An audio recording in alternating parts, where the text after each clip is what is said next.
All right, everybody. We are here with the Tetrio World Championship. My name is Cabao, and I'm super excited to be here with my co-commentator, Bad Goblin.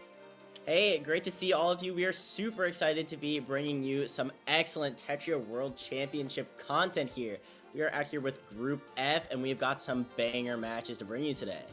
Hey, you know what? They may be Group F, but you'd better believe you're going to see way higher than F tier gameplay here. This is the best of the World Championships, and I am just ready to be absolutely blown away from the stuff we're going to see today.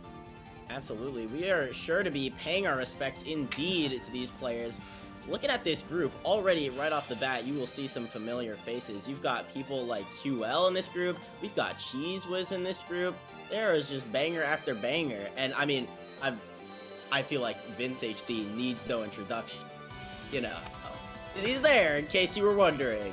Yeah, truly the star-studded cast coming out for tonight's show. I've seen a couple of these guys playing for, different other tournaments and whatnot. Some of them are newer faces to me, but regardless, I am super excited to see what they're going to bring to the table. Absolutely, and we are going to be looking at quite a few matches here over on this stream, but remember that lots of different groups are being streamed right now, and we additionally have a quad and duo stream, so be sure to miss the parts of the event now so you can go watch them later, so we can take more of your time. That said, you will not want to miss a minute of this. This is going to be an absolute banger setup, and we are starting off strong with QL versus Joda. All right, let's see. Joda. Yeah, both of these players, admittedly, are ones that I've not heard of before this, but I'm sure they've got the skills to stack up if they're able to qualify for such a big tournament like this. Absolutely.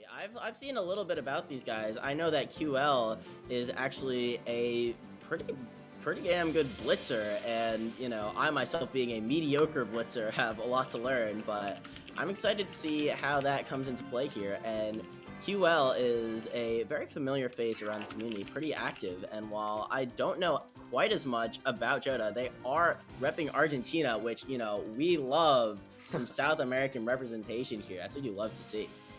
A lot of Americans in this lobby, yeah, that's for sure.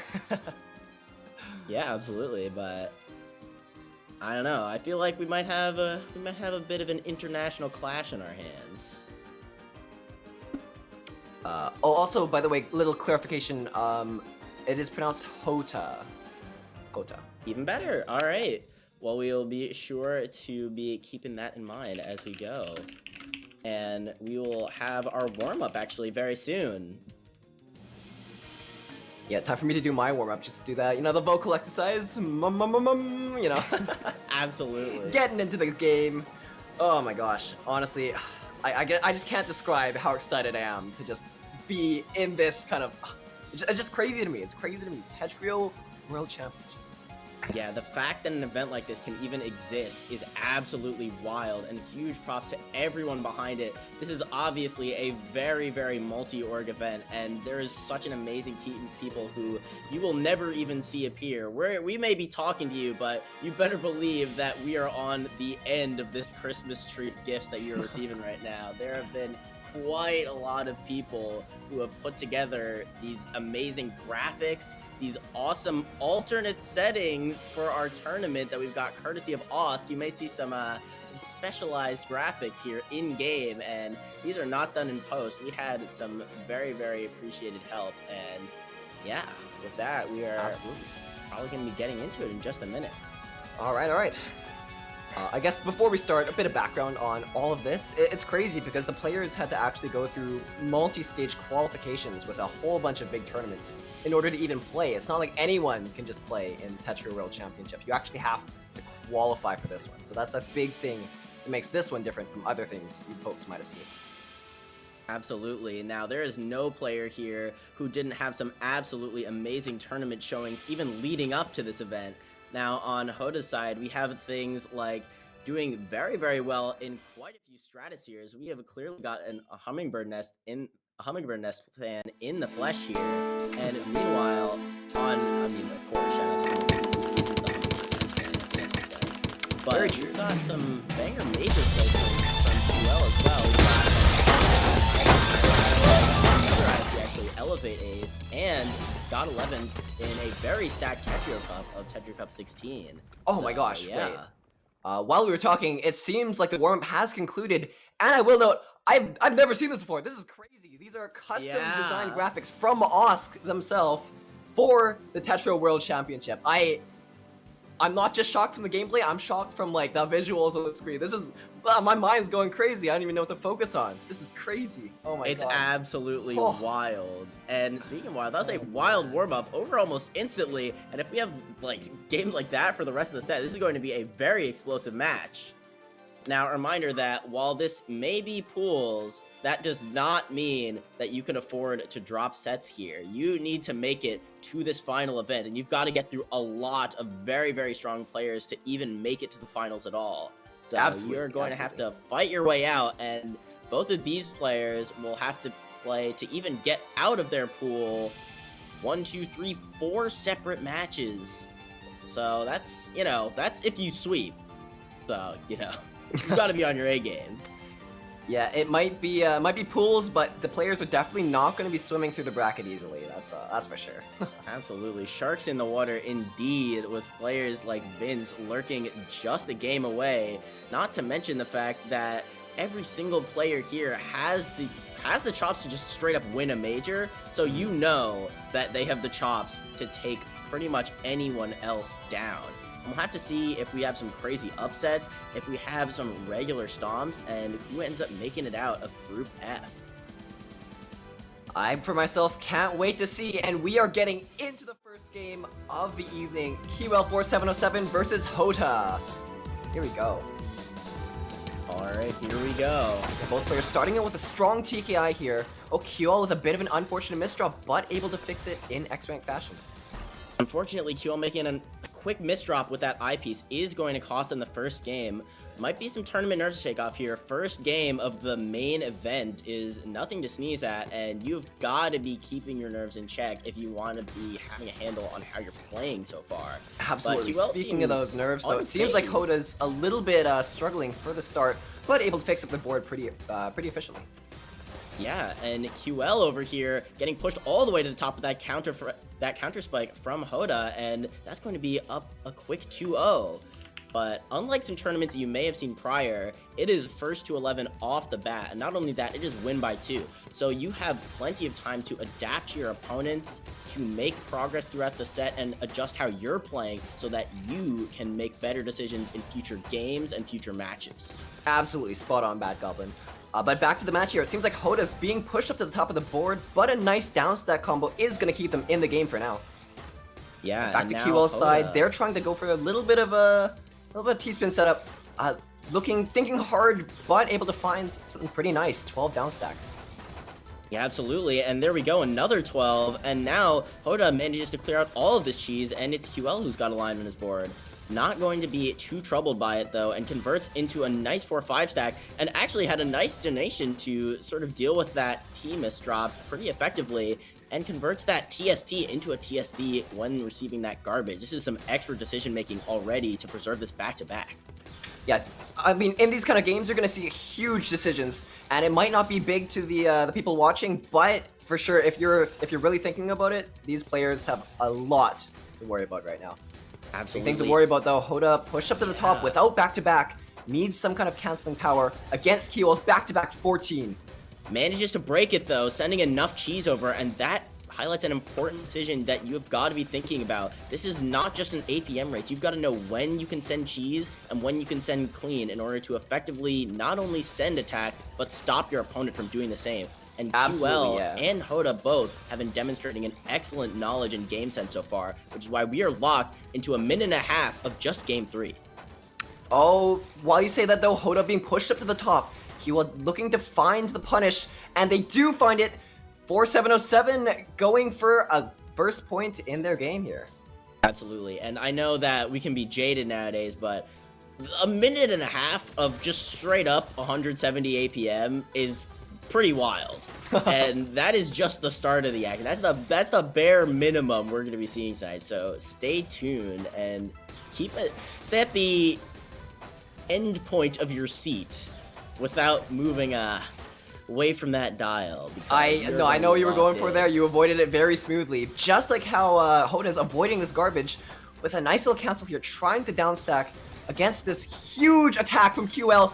Hoda pushed to the top of the board, able to survive miraculously. Oh my god. Please, they're still going for the cancel. Very good defense from Hoda, allowing him to stay in the game right now. Yeah, absolutely. QL not letting up though. Building up so much back-to-back as Hoda's just trying to survive. Times 11 already, makes a nice prop there to bring it up to 14, and this is so much scaling. This is so hard to deal with. Makes that C-spin with the residue, and it's 16 back-to-back online. Hoda needs to find a way to stop this before it can start, and manages to send enough cheese to do just that, and now QL's board is looking a bit messy. Yeah, back to QL though. It does seem like they've broken their back-to-back, leaving Hota a little bit more time to kind of come up with some sort of solution for this problem, which is QL's relentless aggression here. Yeah, so far we've definitely seen QL in the driver's seat of this match, but the shakiness seems to be getting to them a little bit, and we've seen that Hoda can capitalize more than enough because they've got the lead so far, and we'll have to see what QL does, maybe make some changes strategy-wise to change that, but right now all they're making is that eyepiece misdrop, which is going to leave them with a very rough board. Yeah, Hoda's board looking like a little bit too much swish for the handle, and it seems like QL is going to be tying up the round so far.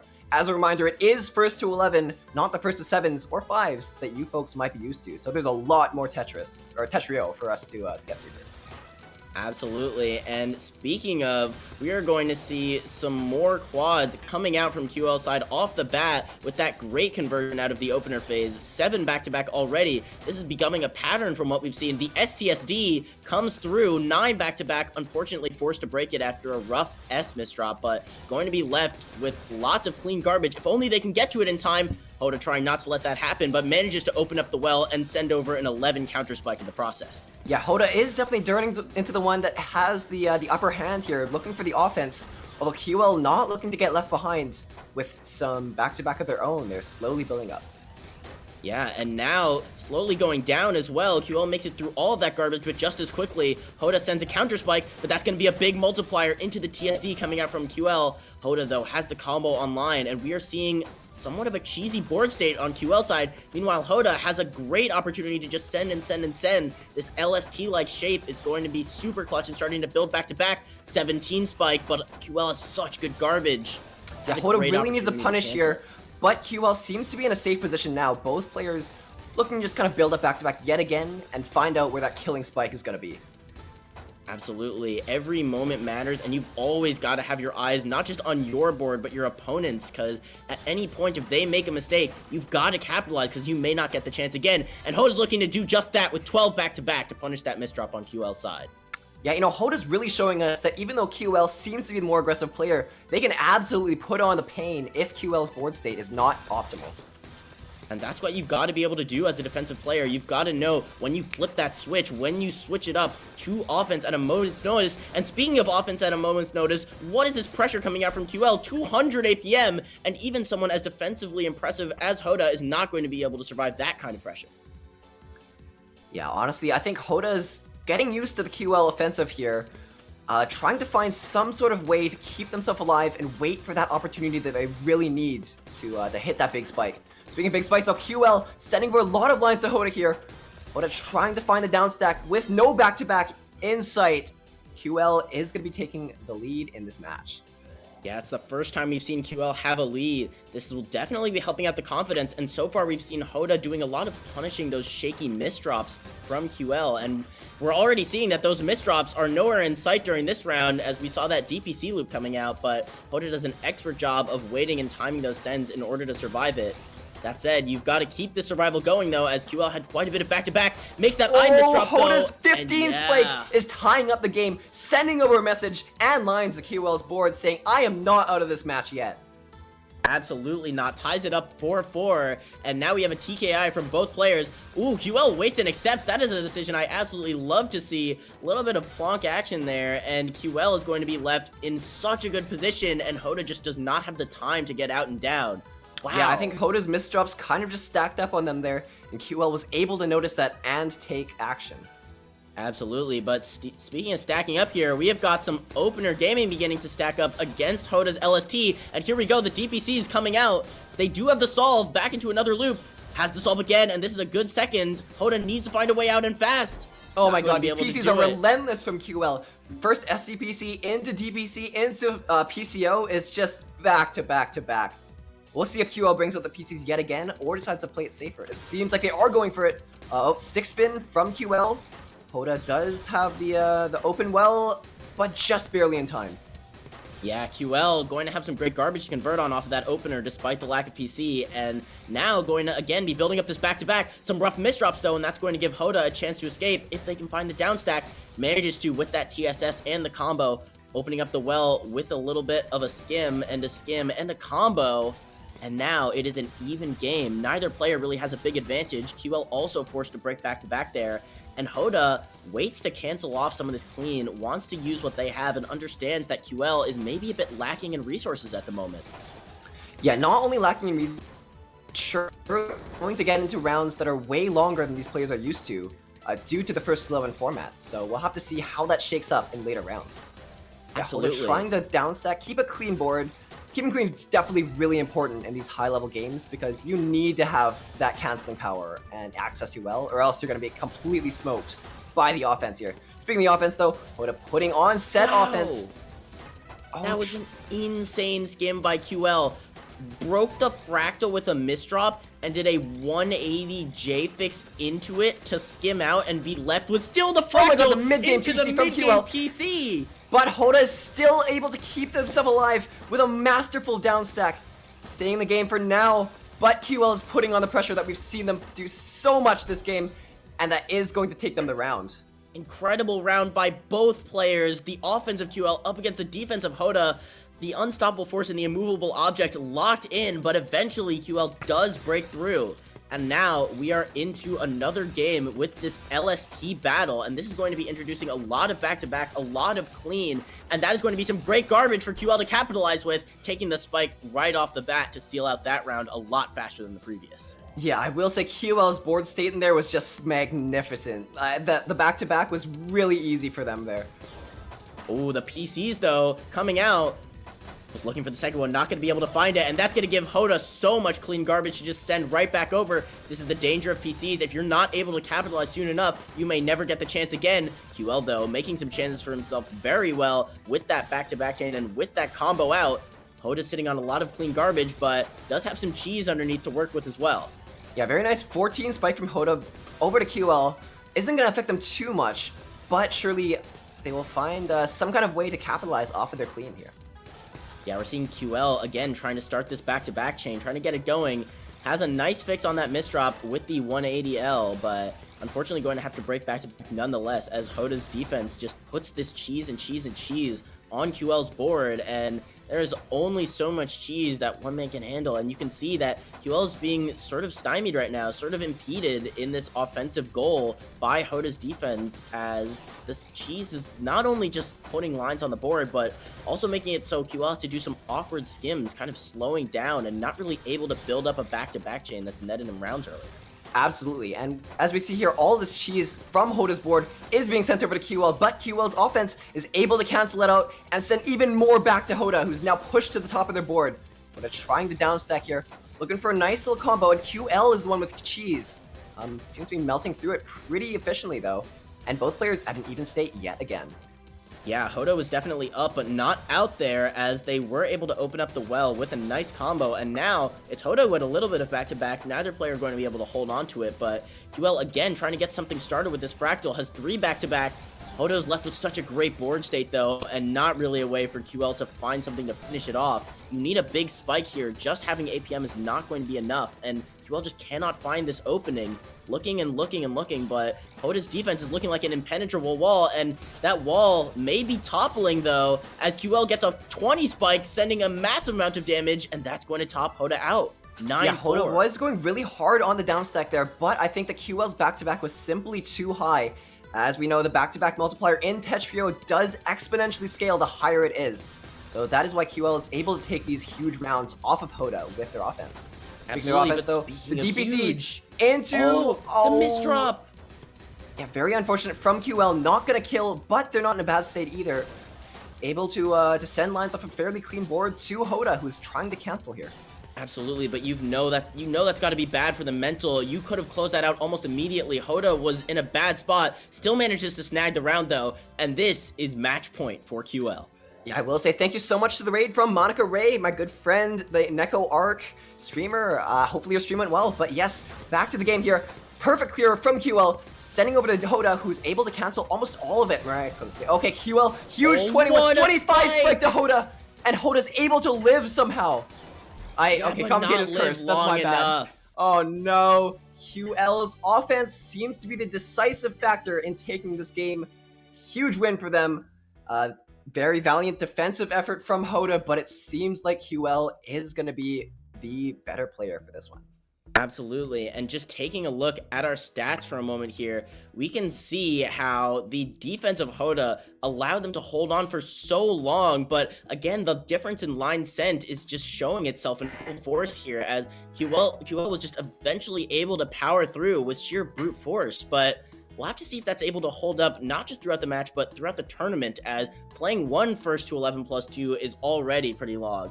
Now imagine playing 5, 6, 7, 8 of them just to get to the final stage. You have got to be taking stamina into account as you're going. Absolutely, Bad Goblin. But before we do that, why don't we bring it over to our special analysts for tonight? Absolutely. So what are your thoughts on that match that we just saw? Oh, fantastic. I really appreciate that insight. I think our analyst is doing a great job. We have nobody as our analyst for tonight. Honestly, that's exactly what I would have said from them. Honestly, I couldn't have put it better myself. And you know what else I can't put better myself? This next match, Cheese Whiz versus Neko. This is sure to be an absolute banger, as this is a sort of an IFT face-off right here. I know that both of these players did very, very well in IFT Elevate, and we're going to see them up against each other once more here, as we have got _ Neko reporting in from, you know, obviously being a holder of the MMC XPK Windflower Super Lobby badge, and Cheese Whiz, of course, repping the Hard Drop Super Lobby badge. So we've got a little bit of Super Lobby versus Super Lobby action here, and we'll have to see how this stacks up. I will say I gotta be a little bit biased towards my man Cheese Whiz here. Fellow Canadian, we'll see if they can take it out of this lobby. Oh, they're gone as soon as I said that. Well, never mind. They took themselves out of the lobby. It was perfect. And Neko takes the game. Very, very well played by both players. Excellent showing. I love the part where they just DC'd, yeah. Yeah, the pretty DC much. cannon, truly the strongest opener in Tetrio. But hey, there was a reason behind that, which was that Willie was applying a custom skin, because that is actually part of our graphical setup for this tournament. We have got lots of different Tetrio animations that are playing, and one of those is that your skin will be more saturated, more bright, and it'll pop hard, and you've seen that those damage numbers too are adjusted. Everything is custom for this tournament, and I'm absolutely geeking out over it. This is so cool. For sure. Alcazar in chat says Bad Goblin's shirt looks amazing. See, funny story. I dressed up in my usual, like, you know, commentator stuff, and then Bad Goblin shows up, brand new, sick shirt, and I was like, okay, I think I have a similar shirt to that. I'm gonna go change. Willie, how much time do I have? And then I hear over my the speakers, 45 seconds. It's like, well, frick, I guess I can't change. So I would have had the matching shirt with Bad Goblin, but unfortunately not tonight. Look, all I'm saying is two things. First of all, I learned to drip from the best, okay? I'm sitting with a man who has not only a plan, but additionally a bow tie, and he wears it the best I've ever seen it worn. And I absolutely cannot overstate how this man pioneers the Stackies Fit energy in each and every day. And hey, you'll see us next week, so stay tuned. I'm not making any promises, but the fits might be aligned. You know what? I just have to show up in the rags, my pajamas for the next one, just for that. Yeah, I'll show up in like a battered t-shirt. You got the moth holes in it, you know? Exactly. Yeah. Oh my god, we gotta start the game. This is getting unhinged. See, we were specifically told to make like a door and be hinged for this tournament. Tetrio World Championship. Folks, here we go. Okay, we're getting in. Here we go. Cheese Whiz versus Neko here. Yeah, we unsure might be if they want getting into warm-up. our warm-up in just a minute here, but before we do, we'll be taking a look at our stats here for just a bit, and we can see that while they are actually remarkably similar overall, we're seeing a slight gap in the PPS area where Cheese Whiz is coming in at 2.86 profile, while Neko's at 3.28, so that could have a factor. If you're faster, not only are you going to be able to downstack more effectively just by sheer speed, but you may have a bit of an opener game to you as well. And I know that Cheese Whiz is already no slouch in the blitz department. Absolutely, yeah. Looking at their PSQs on either side, it seems remarkably similar. Everything is pretty balanced except with a little bit of a boost in the opener phase. So we are going to have to see which opener game is going to be coming out on top here. Absolutely, and here we go. We are getting into our warm-up here. Alright, TKI from both players.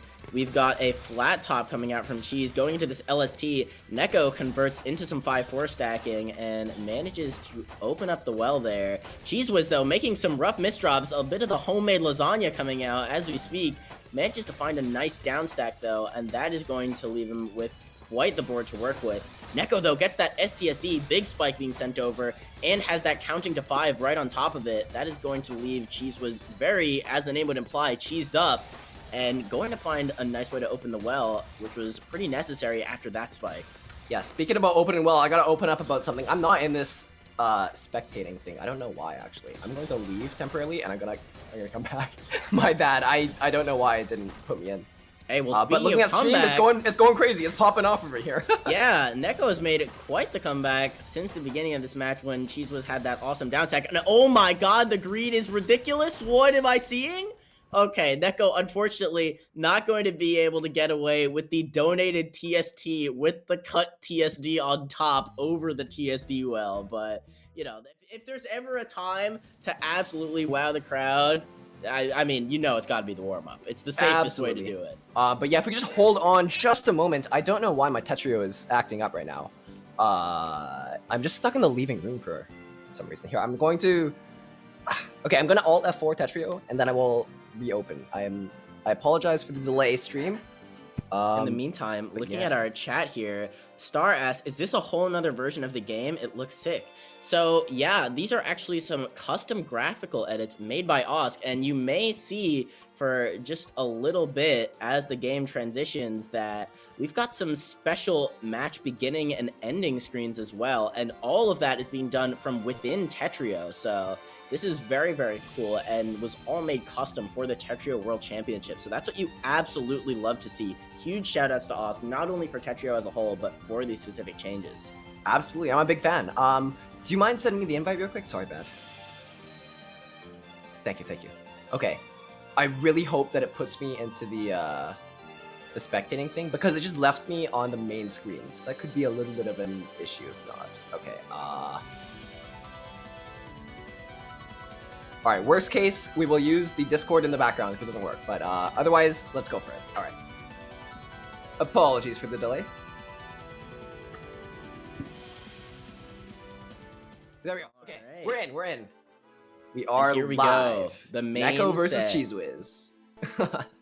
This is right actually next to the match that we just saw, and we're going to be getting into it very, very quickly, as Neko already sending over a huge amount of damage. Cheese was pushed almost all the way to the top and looking for some skims here just to stay alive. Yeah. As we saw in the last game, it seems like there's an offensive player and a defensive player, and it seems like Neko is going to be taking off the lead as the offense for now. Yeah, again, the speed diff coming into play here. We've got 3.9 PPS up against 3.2, and that makes a difference because if you're sending faster, you're sending more. That is a direct correlation, and Neko just proving how effective that speed can be as they stack up 6 back-to-back in the blink of an eye, and now just has a huge amount of damage that's being sent over to Cheese Whiz, and Cheese Whiz has a huge amount of downstacking to do in response, setting up this Fractal 2 on top of the clean garbage to get a counter spike going, and Cheese actually managed to send quite a bit of cheese over to Neko's board. Yeah, Cheese Whiz was in a little bit of a precarious spot, but they're able to fix it up, and Neko is the one that's forced to downstack now. Cheese Whiz going for a big STSC, but they don't even need to take it as they take the first round against Neko. All right, and we're going to have to see if Cheese is able to hold off that pressure as well in future matches, or if Neko's going to be doing some adaptation. This is a crazy opener from Neko. What was that? I can't even begin to describe what I saw on Neko's board, but it was really it's freaking working. cool. Oh my god, Cheese with a great downside to survive whatever the heck we just saw. And that was an absolutely wild start to a round. Gonna have to ask Neko about that one later. That was that was absolutely insane. And was actually a very clean resolution too. Converted very well into some power stacking afterwards, and going to net them the win at the end of when it's all said and done. Yeah, Cheese Whiz, honestly, if Cheese Whiz was board watching during that, I would have been like completely psyched out. Like, what did they just do? But you know what? They're focusing up for the next one. Cheese was going into SDPC with a bit of extensions, able to cancel out pretty well. But Neko's the one with the back-to-back 6, and Cheese was pushed to the top of their board here. Yeah, one thing I've noticed so far, Neko's play is so clean. You almost never see garbage lines on Neko's board, but you do almost that yellow number starting to build. The back-to-back is absolutely impeccable. Imneckable, I might say, as we get this extended opener. But speaking of Cheese extended... was going into DPC here. Yeah. Doesn't find the PC for some reason, but choosing to build back-to-back instead, I suppose. And there we go. Cheese getting a great start to that round, especially considering how that last one went. Now, going to have a lot of clean garbage to work with. Going to accept some more and start sending. Here we go. This is the counter spike action. This is right where Cheese wants to be. And Neko's board is looking a little rough. Not going to have a clean way to keep this back-to-back going. Gets a TSS quad, but again, Cheese just going to be sitting pretty on all this clean garbage. Absolutely, yeah. Neither player has too much back-to-back at the moment, I will say. But Cheese Whiz doesn't even need it. 17 spike over to Neko. Neko pushed to the top, trying to find a down spike, but unable to. Cheese Whiz tying up the game very masterfully here. You might even say that they are a whiz. One might say. And speaking of which, we have got Neko absolutely whizzing through this opener. Another crazy opener, but doing it at 4 PPS. Clearly something learned, and that is great garbage to do that opener with. Converting into the C-spin, back-to-back ×5, all in a spike. This is absolutely ridiculous APM coming out. And now back-to-back ×8 as they convert, but Cheese largely unfazed, not actually going to be too hurt by that. And Neko making some misdrops at the top that could actually spell their demise. Yeah, Cheese Whiz unfortunately didn't really have the punish there, lacking back-to-back or a way to properly attack. But trying to fix that now, back-to-back 4 on both sides. Cheese Whiz breaking, and Neko as well. Yeah, it seems like players are opting to go for the more defensive and safe play instead of greeting for that back-to-back. And hey, I can't say that I blame him. If you are faced in a position like Cheese is right now, you would wish you had made some safer choices too, as Neko brings it up to 3-2. Yeah, it's still a long game, a lot of rounds left here. Cheese Whiz is gonna have to start adapting to Neko's playstyle if they want to come on top. It seems like SCPC from both players going for different continuations, but... yeah, I don't know, it's looking pretty even. Although Neko breaking this back-to-back could be bad for them as they're forced to build up yet again.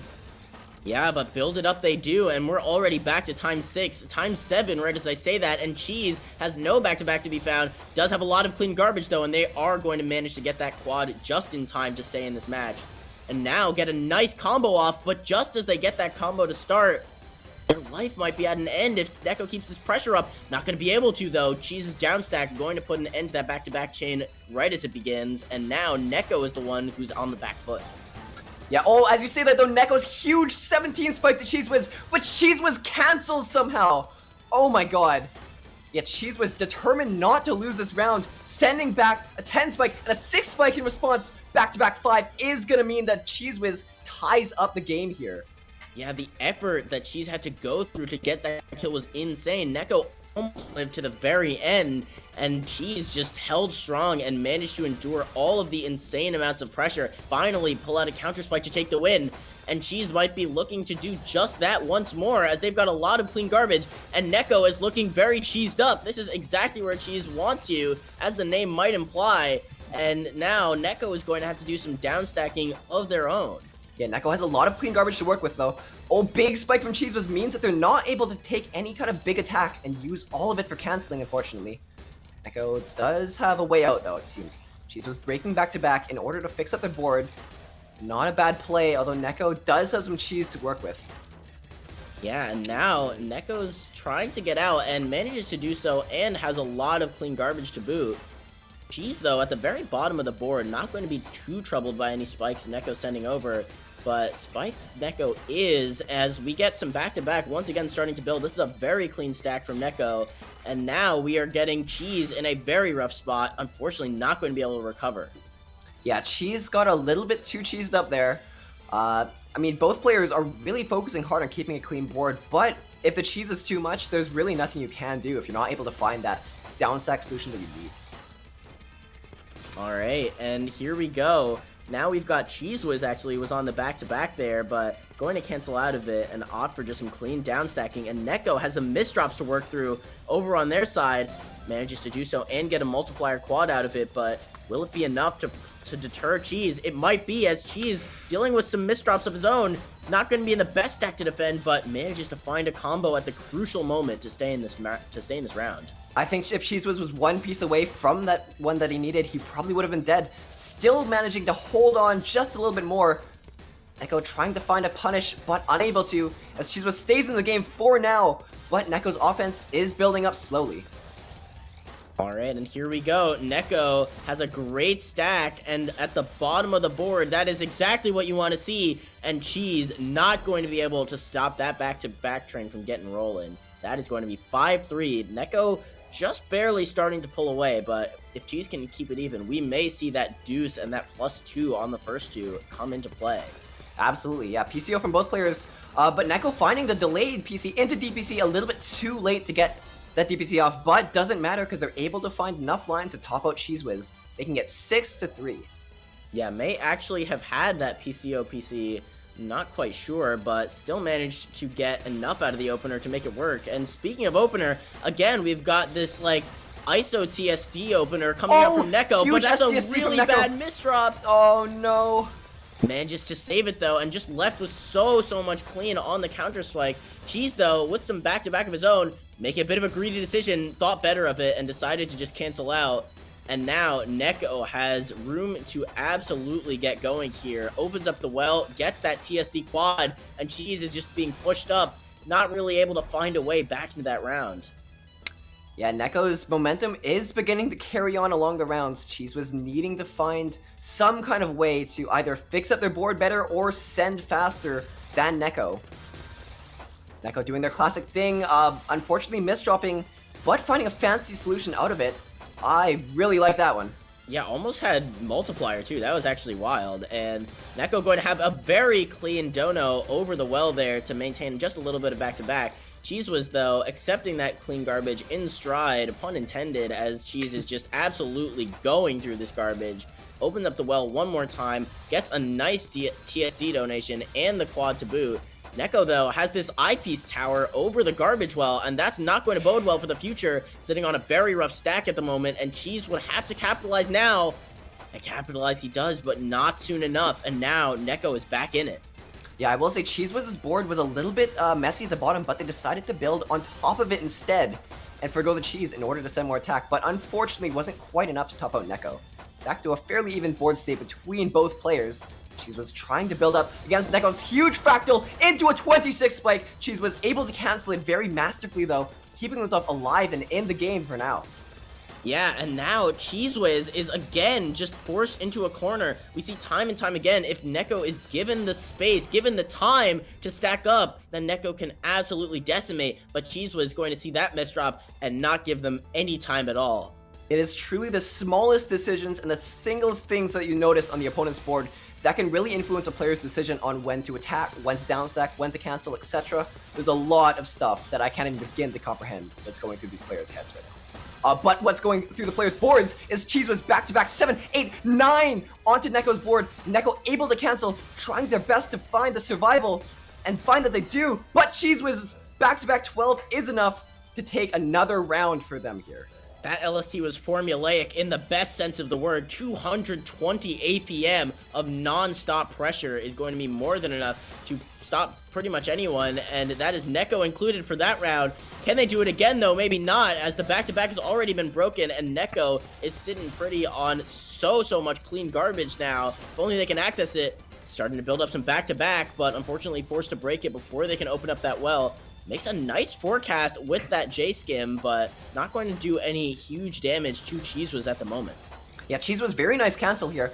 Able to find a back-to-back 3, and that 13 spike from Cheese is enough to punish Neko for their subpar board state there. I do believe Neko was greeting a little bit more for that attack and paid dearly for it. Yeah, and now what was something of a runaway has suddenly become much closer. We've got DPC on both sides. Both players going to find the solve with the TSS. We are very even. PCO from both players. They find the solve once more. This is the same on both sides. We've got the DPC, but Cheese slower. was coming on top with a double TP's misdrop, allowing Neko to stay in the game. That was ridiculous. Oh my... Absolutely insane round. Crisis on both boards as Neko unable to do that spin for the solve. The help me please gif absolutely rolling in its grave. Promo shudders from across the world, but Cheese unfortunately not going to be able to convert off that DPC, and it ends up costing them dearly.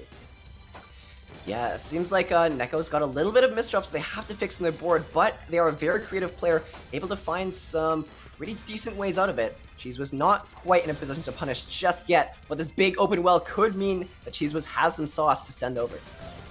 Oh sauce my! To send. 10 spike from Cheese Neko still doing not too bad. Completely open well for them. It is Neko's turn to put on the offense to Cheese. Oh, that is great garbage. That was absolutely perfect, right under the well there. And now Neko is just starting this chain once more, but Cheese not going to let that happen. It sends a massive counter spike over. Neko responds in kind, though, with that back-to-back ×2 into the donated TSD. And Cheese not having the right pieces at that moment to open up the down stack. And that's going to be 9-6. Neko only 2 away from moving on in Group F of the pools. Yeah, we've talked a lot about offense and defense, but it truly matters in this game. You'd think it was just stacking blocks, but no, there's a lot that goes into it. And speaking of things that go into it, Cheese was sending a lot of cheese going over to Neko, but Neko's able to cancel it off pretty efficiently here. Yeah, Neko might have been looking for the mid-game PC there for a moment to pause and maybe count the Minos on the board, but unable to find it, and Cheese now is in something of a great position, if I do say so myself. Being on a lot of back-to-back and a lot of clean garbage is a good combination, and Cheese is going to just put it to its maximum extent. Still building, back-to-back ×7 already, ×8, and this is Cheese on the offensive like we've never seen before. Opens it up, but Neko just absolutely schmoving right now. The burst speed is going crazy, higher than the PPS reads, you better believe it, and Neko going to survive that onslaught from Cheese. Yeah, I will say Cheese donations in that game are very, very nice. On the 9-0 well, it's kind of hard to find good attacks, but if you're able to do a lot of donations to open up the well afterwards, you are able to get some good attacks. And good attacks, speaking of them, Cheese sending over a nice little spike to Neko. Neko able to cancel though, continuing the pressure. Oh, Neko trying to find a T-spin, does find it. But Cheese looking for said donations like I mentioned before. Not quite enough to top out Neko though. Yeah, and speaking of Neko, Neko's board is a little bit awkward at the moment, has some cheese over the clean, manages to find a very interesting TSS skim to figure that one out, but unfortunately not going to be able to preserve the back-to-back that they got as a result of it. And now, again, the cheese is starting to build. That's a rough misdrop from Neko, and this is Cheese's moment to shine. Not having a ton ready to send, and Neko is going to start making their way down through that cheese, and that could have been a missed opportunity from Cheese. Still has this 5 back-to-back, but not going to be able to hold on to it. And that misdrop on the L piece is very poorly timed right as Neko gets the counter spike. That's going to bring it to match point Neko. Yeah, I will say Neko's way of downstacking the cheese just in time before Cheese could send was huge, because after the cheese was gone, they had all the clean to send back. Alright, seems like Neko doing their signature fancy stuff on their opener. Cheese does one PC, not able to find a second though. And Neko's huge double T-spin 14 spike over to Cheese leaves Cheese with a lot of clean garbage to capitalize with. Yeah, and Cheese though, going to make an interesting stacking decision, which may end up costing them. Oh, Cheese needs to find this down stack, but they're unable to, and Neko's 15 spike is going to be taking them the game for this Tetrio. Wow, that was honestly fantastic from both players, but it seems like Neko's way of down stacking, creative T-spins, and sending back-to-back is going to bring them out for the top for this game. What a incredibly high octane match. That was just non-stop not only back and forth, but back to back galore. And you can see from the APM averages of both these players that they're going nonstop. We're seeing some 300s, some 400s here on Neko's side. Absolutely wild stuff. Yeah, actually, Bean in the chat says, "What is this end screen?" I believe that this is the rounds won versus the rounds lost, and the stats that are contained in the rounds.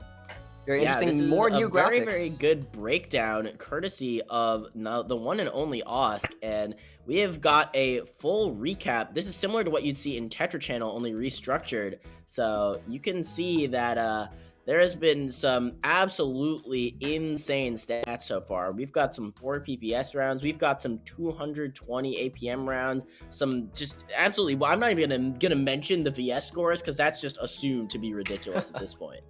I will say that the back-to-back numbers are getting higher than my bank account, actually. So that's kind of crazy right there. Oh, man. It's honestly a shock to come back to these kind of tournaments. It's been a while since I've done a Tetr Cup or something that's, you know, very high up in the skill level and stuff for commentary. But it has been a blast so far seeing the best players in the world duke it out on the global stage here in the Tetria World Championship.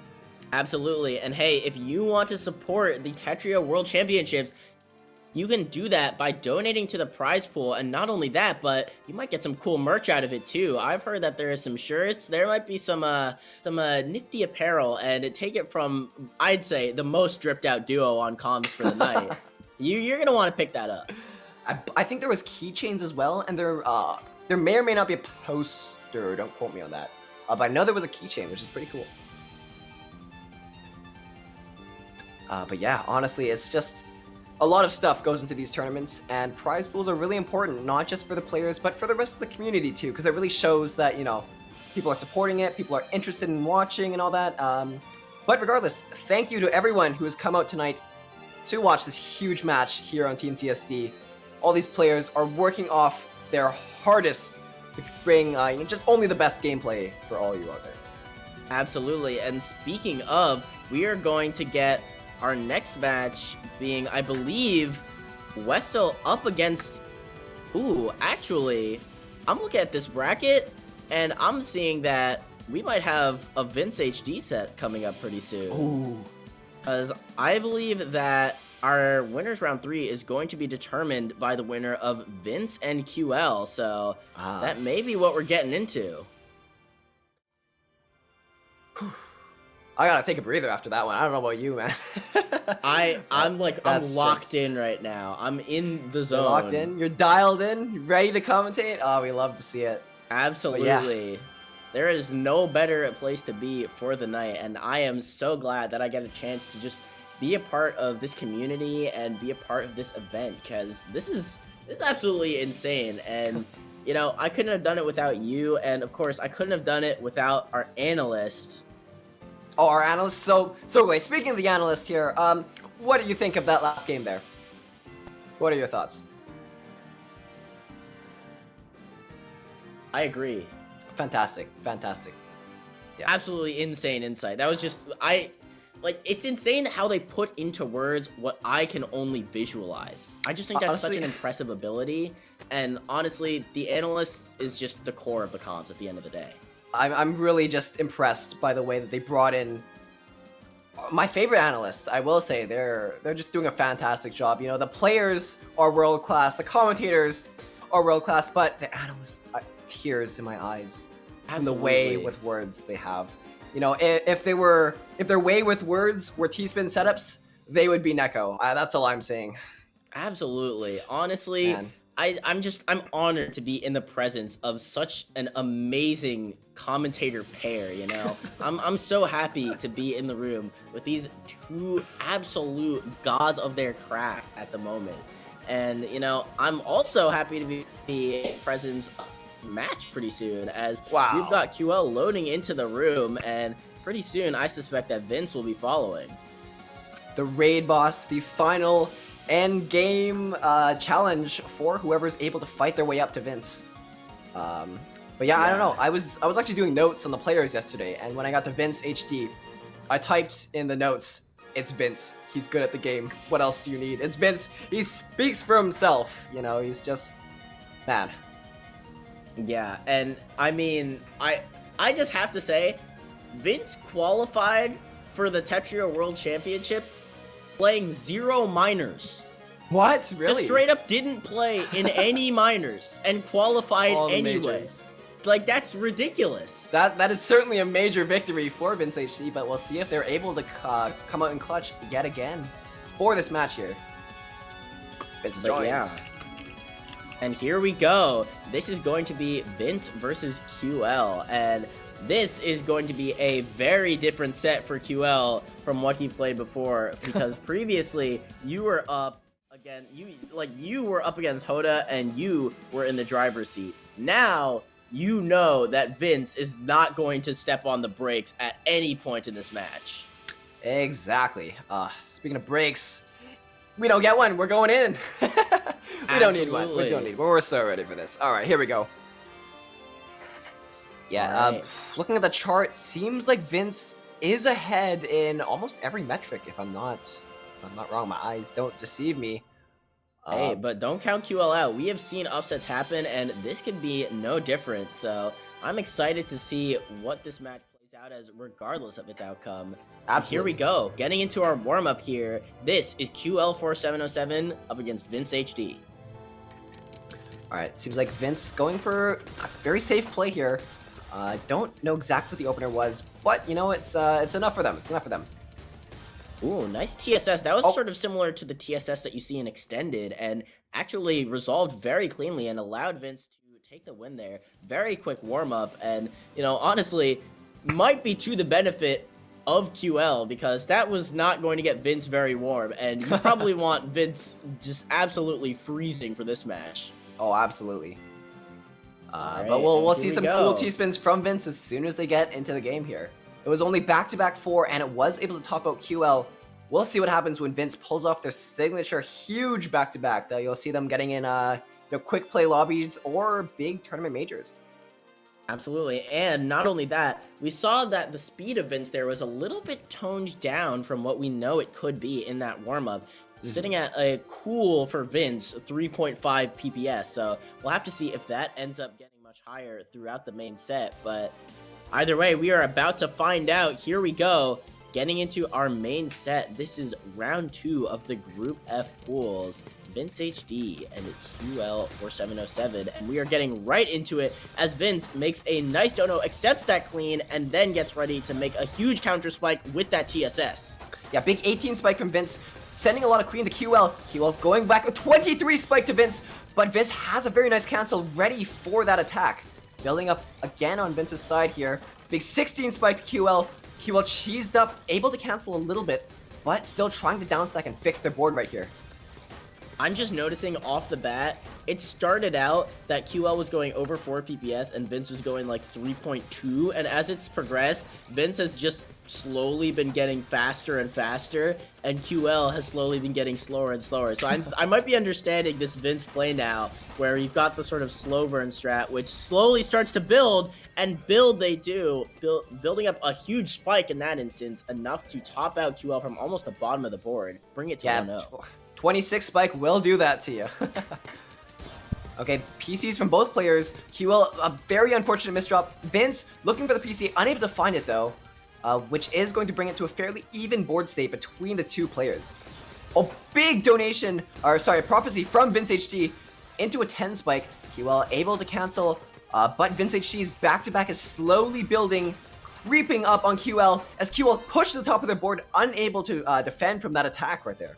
Yeah, excellent conversion from Vince, noticing that you could set up that LST shape in the middle of the game, and that awareness is absolutely wild, but works out expertly. And unfortunately for QL, you know what is not working out expertly? That second PC, and that is going to be a quick opener gaming round for Vince. Oh, QL hesitated a little bit too long there, and Vince was able to capitalize on QL's board state.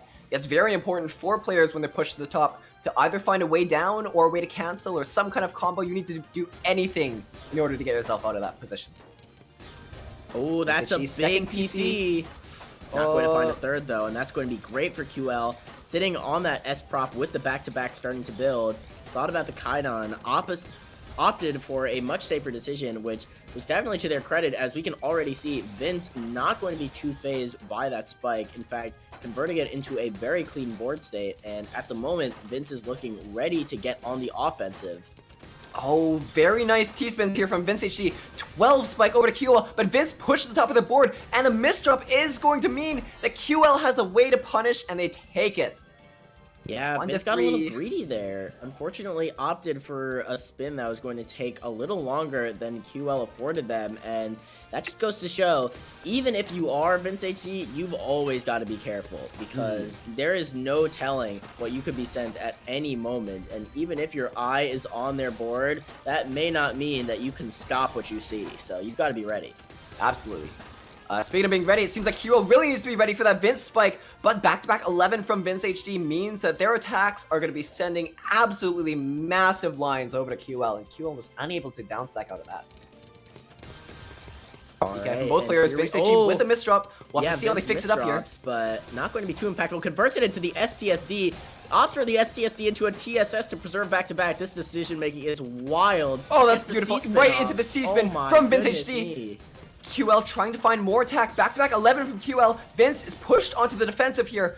Big downstack from Vince means that QL does have a little bit more time to build up their back-to-back, which they unfortunately have to break there. I mean, just looking at Vince's decisions, like, it's the kind of decisions where you go, why would he ever do that? And then he places the third piece, and you go, oh. And it all makes sense. Like, what was that? Why did you do that in that order? Why did you make the overhang for the second T-spin before you made it for the first one? And that TST should not have resolved the way it did. But you're somehow at 12 back-to-back right now because you're Vince HD. Vince looking into Q and looking into the future. Truly a prophet of our time. But back to the game here. It seems like Vince HD's 16 spike is going to be cancelled fully by QL, surprisingly. Very impressive play from both players into a even board state at the moment. Vince would have had a mid-game PC there if not for the garbage, and still going to have the damage to just absolutely decimate QL's board. We saw that Vince has a unique skill to even the top echelon of players, which is that if Vince is at the bottom of the board, that is just as dangerous as if Vince has a bunch of garbage to work with. Absolutely. Speaking of garbage to work with, Vince going for a quick downstack. Oh, but this J misdrop is going to be fatal for Vince HD as QL takes their second round here. Definitely an uphill battle for QL to take against the monster Vince HD, but it's anyone's game still. Yeah, and we're going to see if Vince is able to maintain this clean stacking and this clean back-to-backing throughout the set, or if the stamina and the speed dip is going to start to be taxing, because you know that Vince has already come into this having played another set, so gonna need to be careful how much you're exerting yourself, and Vince unfortunately not going to be able to get that T-piece into the T-slot, and that's going to be very costly for the APM. QL now on the downstack, thought for a while about how best to get out of that, and definitely made the right decision, as now they've got a lot of garbage, but unfortunately using that eyepiece a little bit before the well was open is all Vince needs to take you out. I will say I love when Vince sees the C-spin, because, you know, when that one block sticking out, it's just so smart. I can see it, right? But I don't know exactly how to do it. And then Vince just comes up with the most perfect solution you've ever seen to it, and it just scratches that itch in my brain. I don't know. I just love it. I completely agree. The Vince decisions just make sense. Except for this one. Commentators curse him, and he died instantly due to misdrops. That's what you love to see. Yeah, we'll blame that one on the commentators there. But Vince HD, unfazed from just one round, still up 3. Okay, both players going into PCO with no PC here. Never mind, both players PC. Okay, Vince HD going for LST. QL looking to build it back-to-back as well on the other hand. Alright, and now Vince has so much clean garbage, but QL trying desperately to stop him from being able to use it. Actually sitting on a lot of clean of his own. This is going very, very back and forth. And QL with these great STMB caves is going to be doing wonders for the back-to-back. Times 11 already, and Vince's is broken. QL forced to break though as well, and now it is a very even game as neither player was able to use that opportunity to secure the kill. Yeah, very unfortunate for QL. They had a lot of momentum, but it seems like Vince is going to be taking it back. Vince low on the board, but sent a huge 17 spike from QL. And there's only 2 points between these participants. Vince HD versus QL. QL is playing masterfully against one of the best players in Tetr, I will say. Very impressive showings from both players.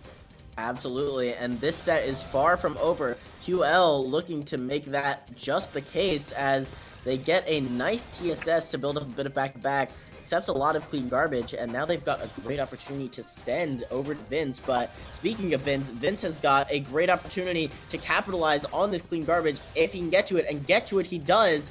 We'll have to see if that's going to mean a huge counter spike or not, but QL has got an STSD ready to cancel with. Oh my god, Vince's up stack is just ridiculous here. Into a 15 spike. Possible misdrop. Never mind, it wasn't a misdrop. It was a T-spin setup, folks. And Vince takes a 7-4 lead here. This is, wow. That was surprising. I had no... Just like a Bad Goblin was saying, you don't even know why Vince is doing something. But it all turns out okay for them in the end. Oh, Vince opts not to go with the quad PC. I'm shocked. I'm genuinely shocked. Like, I know Vince literally had it and moved the piece out of the way, and I'm wondering if that means that he thought that it would result in a counter spike or what, but it may end up costing him the round. And yeah, it will. That's the price you pay. Don't decline your PCOs, kids. If you've got a PC, you send that. Yeah, I think Vince might have been opting to take back-to-back instead. But okay, Vince actually going for a very nice... Okay, oh my god! But my brain is shutting down. This is crazy. Yeah, QL trying to fix this eye misdrop. Very nice resolution there. Oh, misspun the T though. Both players trying to find proper attack here. It's HD looking to find... Okay, very nice donation from Vince. 18 spike over to QL. QL push to the top of the board. Vince looking for this little bit of punch they need. But wow, QL still has the cancel. Yeah, QL actually able to accept those 2 lines on row 18, knowing that this is no lockout Tetrio. We are gaming with full ceiling access now, and they were able to place that piece off to the side. Unfortunately, not going to result in the comeback, but just, again, an excellent display of decision-making coming out from QL. And this is an excellent display of PCs. Jigsaw in versus jump scare, and now Vince is going to get an opportunity to capitalize as Jigsaw's PC rate is... honestly worse than even PCOs. It is normally optimized for its scoring, so that's a bit of the blitzer in action coming out from QL there, just instinctively opting for that good score setup and may end up costing them the round. Yeah, well, speaking of that 28 spike from Vince, sending QL straight to the moon as Vince takes a 9 lead, sorry, a 4-point lead with 9 points here. Alright, and now here we go, TKI, Vince doing a bit of the skim cannon right now, and QL has a great chance to start building up some back-to-back, although QL doing a bit of skimming of their own, going to result in Vince having ample time to send back any clean garbage that had been given their way by QL, and then some, as they push them all the way up to the top and bring it up to match point. Yeah, QL has a massive mountain to climb, not only playing against Vince, but down 5 points. We're gonna have to see what QL comes up with in order to make up for this deficit here. Absolutely, you've got to be wondering what strategic decisions you're like, what do you even change about your strategy playing against a player like Vince? How do you adapt to a player who is adapting to you constantly? It's the question you've got to be asking yourself if you're QL right now, and the answer may be just send, because that is exactly what QL is doing to great effect right now with that STSD into another, bringing it up to 6-10. I will say it takes a lot of confidence for a player like QL to be stacking up and trying to push Vince HD onto the defensive side, but it is a play I respect nonetheless. QL going for a very nice PC here.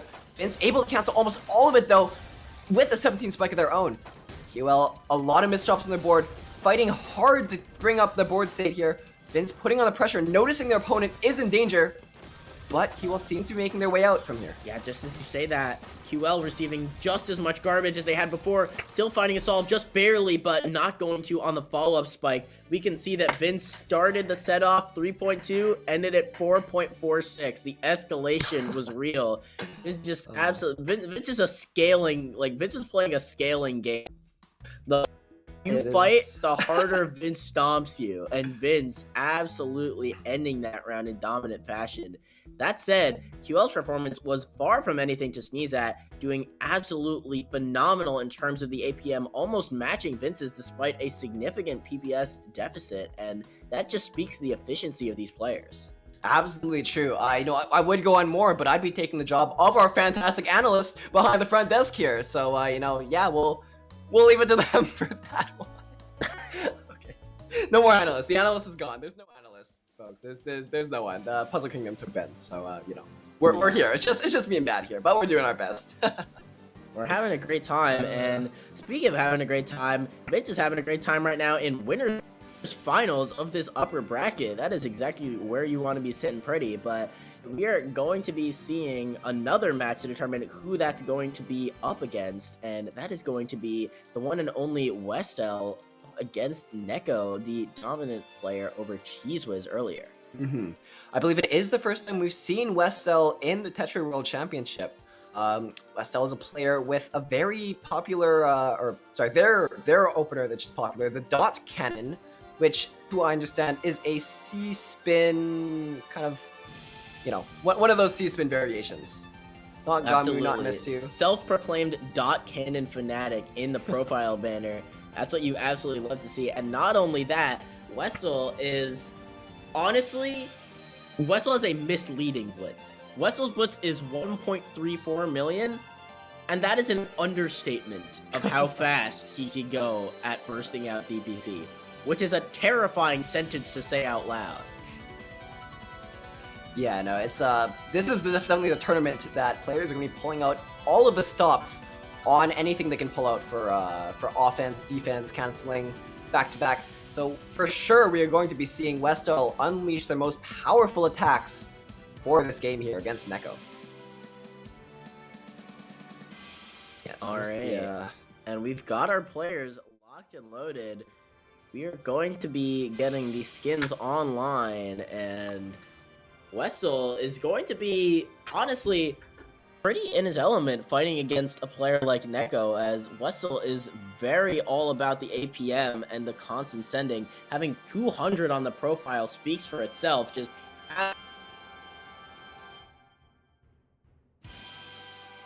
and Neko, a player who likes to do much the same, will be up against someone who, anything you can do, I can do better. I can do anything better than you. We'll have to find out who is going to be the absolutely. Better strider What are your predictions for this game, though, Bad Goblin? From your knowledge from both of these players, who do you think is going to be coming out on top for this one? I think Westel's going to take this one. That just not only the raw power of the opener game straight up, which honestly, normally opener game isn't as much of a threat at top level. This is not normally. But that combined with the fact that Westel is so experienced trading blows and just constantly being in this clean environment, having played against a lot of bots, and bots are always sending, always keeping the APM up. So I think Westel is very attuned to this environment, and we're probably going to see that come into play. And oh my god, Westel's stat skew. That is wild. PPS, APM, and versus is just ridiculous. Not exactly... I wouldn't say lacking on the other ones, especially compared to other people, judging from just looks top like player, it relative to the insane amount that he has in those. That's wild. Yeah, we'll see if Neko is able to play to Westel's weaknesses here, or is Westel's opener game and APM going to prevail in this match? We'll have to see here. All right, and we're going to be getting into our warm-up momentarily.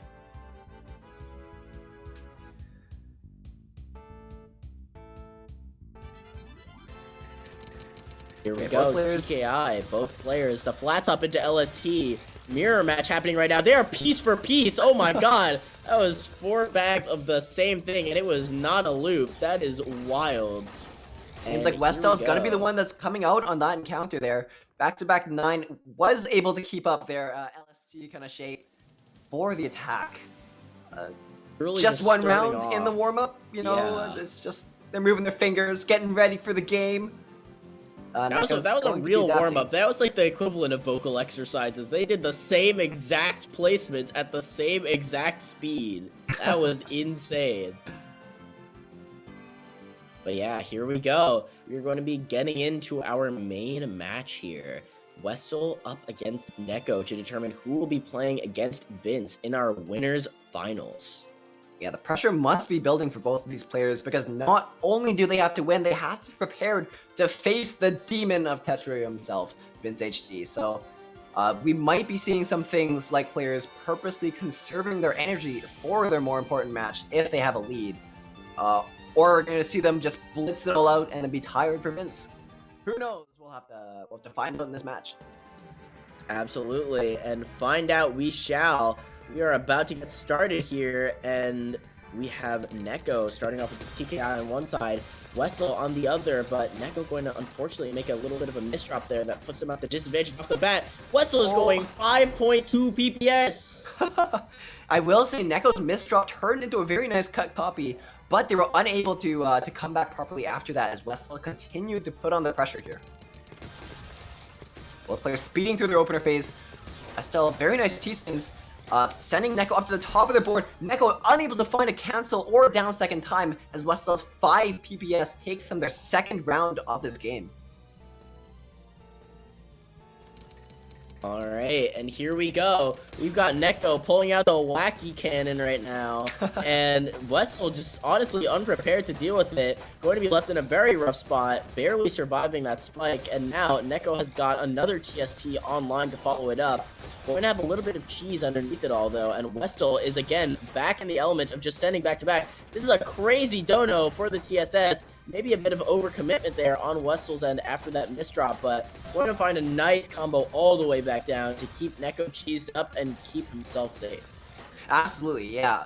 Neko's trying to find some way to downstack while also sending attack at the same time, but Westel's putting on the pressure. 23 spike over to Neko is way too much for them to handle. Westel taking the West W right there with a 3-0 lead. I haven't seen a dot cannon yet from Westel. Both players going with a TKI yet again, though. Nice copy from Neko, going to a 20 spike. Westel able to find a nice cancel, though, keeping themselves in the game at the moment.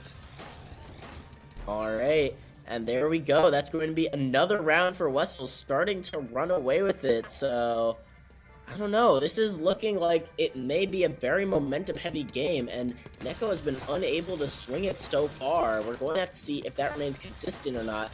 With a Finn to win, though, maybe putting an end to Westel's shenanigans, but going to find a nice downstack at a crucial moment and get that combo out of the TSSs in order to stay in that match. Great downstack.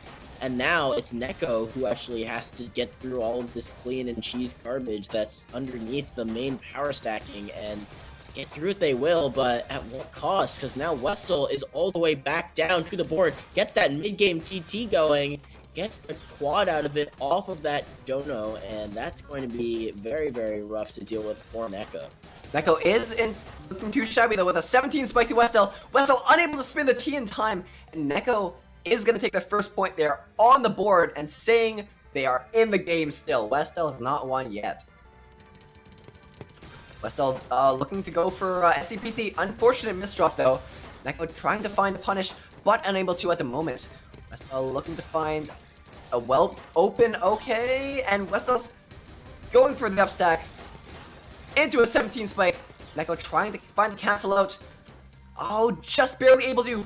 On death's door, Neko trying to get down, but they don't have the eyepiece that they needed, and Westel going 5-1. So unfortunate on Neko's side there. Westel had actually made a misdrop there, but unfortunately Neko was already out the door by the time that happened. Okay, Neko going for an LST here into a nice 14 spike, and Westel was unprepared for that attack. Alright, and here we go, 2-5. Getting into what could prove to be the back half of this match if Neko does. What is going on Vince's board right now? I had to interrupt myself. What? Not Vince. I saw insanity and I immediately went to Vince. That's crazy. But what is going on Westel's board? What did I just see? Like, it resolved cleanly, but you know what you did. And oh my god, Neko knows what Two Neko's PCs doing for right Neko. now. The double mid-game PC, but right back! Westel responds in kind and just absolutely devastating Neko with that counter spike off the PC garbage. Yeah, that was absolutely ridiculous. I will say that 31 spike from Westel was definitely a shock to Neko. You'd expect after a couple mid-game PCs to be taking it, but no, Westel really just said no. Alright, and we're gonna have to see if there's no way out for Neko, or if they're going to find a way back into this match, but right now they've got to find a way down to this garbage, and they will do so with a Fin. That is a very stylish exit from that dangerous position there, and Westel now makes some misdrops on the side of the board, which they are able to convert into a TSD, but that's unfortunately going to take even more misdrops. But yeah, the double Z misdrop from Westel is a little bit too much for even them to downstack out of. A 3-point lead from Westel is sizable, but not over. So going into the SDPC here, canceling out of... Never mind, not canceling, going for the PC here. And Neko not falling behind on their own, building up back-to-back on their side. Westel's trying to find a nice downstack into the clean 16 spike, but Neko's 15 is enough to cancel it out. Alright, and here we go, the Westel back-to-back once more. The Vortex is starting to speed up. And unfortunately, going to be slowed. Wait, never mind, not going to be slowed down. What a crazy fix by Westel to preserve the back-to-back there, and it's going to net them the round. Oh my god, Incredible 4.5 PPS from Westel is absolutely disgusting.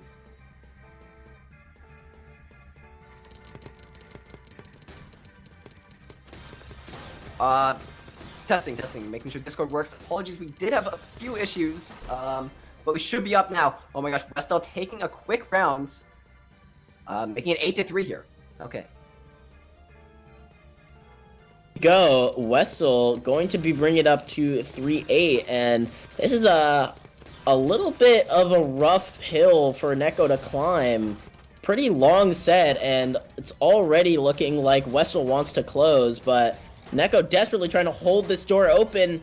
Oh no. Almost managed to survive there. Just a piece off, but that piece proves to be all that Neko needs and all that Neko cannot find. Yeah, as I mentioned earlier in the game, though, it seems like Westel could be going up against Vince here. We're going to have to see if they're going to conserve their energy or just push it out to make sure they get this decisive victory over Neko. Neko is determined to not fall behind, going for a big cancel into a 14 down stack spike. Westel pushed the top of their board, but it's all completely clean down the center lane here. Wow. Trying to find out. Oh no, that's a brutal misdrop on Westel's side. Trying to fix it up. Oh my god, what and they somehow what is this sequence? That was insane, and even like I can't even like process what I just saw, and now Westel is just pressuring as if nothing happened.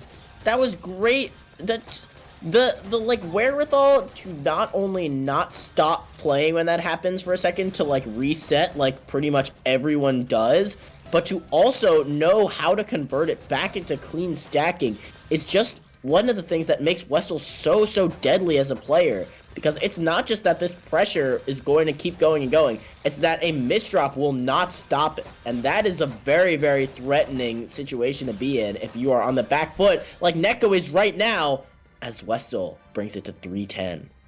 Yeah, I will say that back-to-back from Westel there was absolutely disgusting. Neko was forced onto the defensive, unable to build up back-to-back of their own while they were downstacking. But speaking of downstacking, Neko really needs to hit that right now with a misdrop off the opener. Westel going for a huge punish here. Neko pushes the top of the board, and the misdrops are way too much from the handle as a 12 spike from Westel takes the game. Wow, that was absolutely wild. And Westel just proving there that, oh my, almost double the line set. Absolutely out pressuring, and you can just see that I've said it before, I'll say it again. The Westel fan club is extraordinarily justified, as they are just an insane player to watch. Like, it's crazy to just see the fixes, see the decisions, and just see the speed at which it all happens. Like, it sort of blurs by so you don't notice the individual moments, but each decision that's being made in a row is itself very impressive. And to be able to make it at such a speed shows not only just a fundamental understanding of the game, but an execution ability that rivals any of the top players. Absolutely, but we'll have to see who would be executed after the end of it. Wait, that sounds bad. No one's getting executed. Figuratively executed. They're boards. But Vince HD versus West L versus after a short hiatus here. Yeah, this is definitely gonna be Absolutely. big. West L's coming off of 2 victories here. Definitely feeling good about the gameplay so far, but Vince definitely not gonna be not confident as they are Vince HD going up against West L. Yeah, and hey, now that we know who our winners finals is going to be, I'm very excited to see it. This is gonna be Westall Vin. This is a grand final set. Like this is a grand finals matchup, and it's happening in like round 3 of pools, which is ridiculous. Yeah, as a reminder though, to those who are at home and unaware, this is only one bracket out of many that are going on now, so this is definitely not the end of the Tetr World Championship, but it will be big for whoever is winning this game to move farther into the bracket here. Absolutely, and if you would like to catch Group E, which is also happening right now, they are over on the Puzzle Kingdom Twitch, so be sure not to miss that. Check out the VOD later if you don't have a chance, and also check out the exclamation point prize pool, where you can not only donate, but pick up a nice mouse pad in the process, is what I've discovered. The mouse pad? No. Yeah, I didn't know that was being offered as part of the merch until recently, and I have become astronomically more interested. And not only that, but I can't give any specifics, but there may or may not be some donation incentives being cooked up in the lab right now. Okay, okay. Looking forward to see what kind of shenanigans people are getting up to with those. Absolutely. And hey, speaking of shenanigans, we have seen some absolute shenanigans from Wessel so far, and we'll have to see if that can match the insane back-to-back maintainment from Vince, because both of these players are basically equipped to never slow down. And we'll have to see how that ends up making the match go. If one of them's going to be forced out of their comfort zone, or if it's just going to be a sort of war of attrition where either player is trying to get the upper hand at any moment, but neither can. Yeah, I will say that Westell is no stranger to big plays. I believe they did do, was it a TST tower when they're on match point to get eliminated from the game? Something crazy like that. But they have the confidence and they have the chops to go for some big plays here, and I'm really looking forward to what both players are bringing to the table. Absolutely. And hey, well, what they're bringing to the table is a good match, no matter what happens. So just kudos to both of these players for making it this far already and for giving such a good show in the process. And we are very, very excited to keep on bringing it to you right after this, because we are going to be first covering what's been going on in our bracket so far. As in the meantime, as we've been doing this, we have also had our losers rounds progressing, and we have had Cheesewiz and QL playing, and that is going to be QL moving on. And meanwhile, Neko and Hoda, my apologies, are playing right as we speak. Hoda having previously taken it over Master, so we're going to see the return of a familiar face soon enough. Yeah, it is not the end for the players that are eliminated, but I don't know. It's a real uphill battle because Westell and Vince are both massively dominant in their game so far, and them going up against each other means that only the best of the best is going to be moving on to Grands. So I'm preparing for back-to-back higher than I can count coming up in the game. Absolutely, and I am preparing for seconds that I can count on my fingers for round length, because this is going to be a like lightning in a bottle match. This is a once in a lifetime opportunity to see two of some of the greatest, I don't even know what to call them, the greatest striders, maybe greatest fixers, greatest players is what I'm certain of in the world going at it here in the Tetrio World Championship.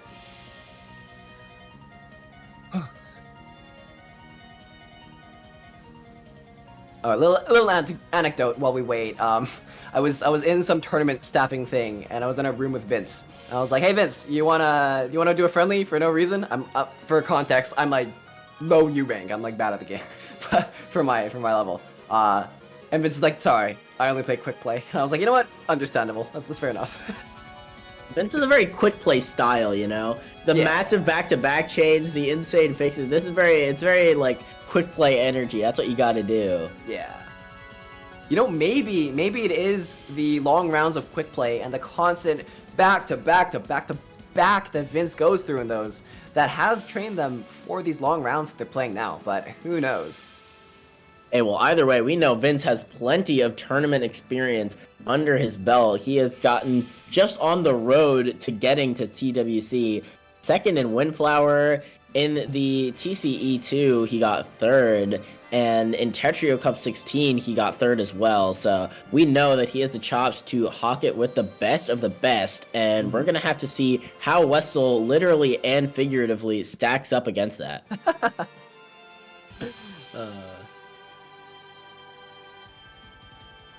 Yeah, I believe we will be getting to the game real soon.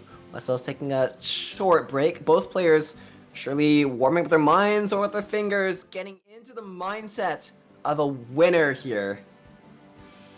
Oh, also, we've got some fun facts from Westall, you know, some of the player-provided information, and one of them I connected with on a personal level, which is I play on a Mac with default keyboard, and Oh, I'm no currently way. coming at you live from my MacBook Air, so I feel that, and with each passing moment, I become closer to joining the Westall fan club, you know?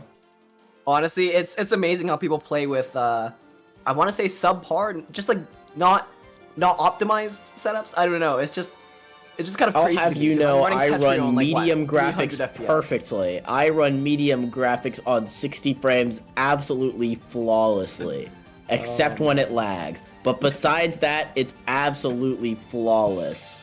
Wait, Westell also plays on a drum stool? What? What? It just says in the player provided This setup is I sit on a crazy. drum stool. That is, wow. Anyways, getting into the game here. Seems like Westell is trying to fix up a little bit of misdrops here. Going into a T-spin triple. Vince does have a lot of clean to work with, though. On the other hand, not in too much danger at the moment. Yeah, and now we have Westall really unable to set up the normal back-to-back as they're sort of been on the defensive so far. Vince, though, in much the same token, not really able to get anything going. We're seeing these players sort of at a standstill, similar to what I was saying, where they're not really able to get anything started because the other one is also trying to start something simultaneously. We saw a bit of LST there from Westall, and it was shut down just as quickly by Vince. Yeah, Vince finally breaking back-to-back 14, back to normal. I will say it wasn't a standstill for a couple, but it's definitely not because lines weren't being sent. So there's a huge back-to-back from both players, and they're just simply canceling each other out. Oh, speaking of canceling, Westell, very nice cancel to Vince's spike here. Vince actually putting on the pressure to Westell, who's trying to downstack on the other hand here. Westall hit the double imp cross into count to 4. That was absolutely wild. And for all that he did, Vince just 38 spiked him and won. Like I said before, it's going to be an absolutely wild ride that we're going to be in for. Watching at home, Vince HD versus Westell, two very flashy, very skilled, and very hype players for this match here. I feel like fighting Vince is just playing on a clock. Like, you know your time is running out as you go. And if you wait long enough before you get that round, you better believe that your time will run out and your stack will top out. But we'll see which one of these players is going to be getting out after this game here. Both players TKI, Vince HG, a little bit of a misdrop, choosing not to do anything with it besides downstack, but that could be the safe play for them right now. Absolutely. Maybe saving a bit of the insane fixes for later, but not saving any of the insane downstack ability as Westall is back-to-back times 8, but Vince is alive nonetheless and sends Westall all the way to the top after a greedy decision. Yeah, I will say back-to-back is a very decisive factor when it comes to offensive play at the top level, but sometimes it's better to just cancel it all, send a big spike, and forget about it. Westall going with the dot cannon here into the 22 spike to Vince HD, who's able to just barely cancel in time, and Westall unprepared for the counter spike of Vince. Yeah, Vince unable to find the second PC there, sent garbage too quickly, but ended up not needing it as they converted it into a quad setup on top of that already clean well that they had. So going to just use the garbage excellently, as we know Vince can do with such prowess. But Westel, though, not letting up for even a minute, not phased by Vince's insane display so far, as they get 12 back-to-back off the rip. But again, this greed from Westel seems to be costing them. They're very, very hard committing to all of these sends, and Vince is just waiting for the right moment to punish something that's a little too greedy. Not going to get the chance there, though, as Westel brings it to 1-2. Yeah, I will say perhaps what's going through Westel's head is they're playing against Vince HD. They know Vince is a very strong player, and maybe they're trying to push Vince onto the defensive so Vince is unable to build up those big back-to-backs that they are known for. Speaking of those back-to-backs, though, back-to-back 4 from Vince coming out to Westel. Back-to-back 6. Okay, Vince starting to build up a little bit more, getting kind of scary on Westel's side as they're trying to build up back-to-back for their own board. Big spikes from Vince coming out, 17 spikes. Westel's trying to come up with some way to downstack. It is looking pretty clean for Westel, though. Yeah, and now Westel's board is so low and Vince is so high, but right as I say that, finds a nice downstack in order to get back to the middle.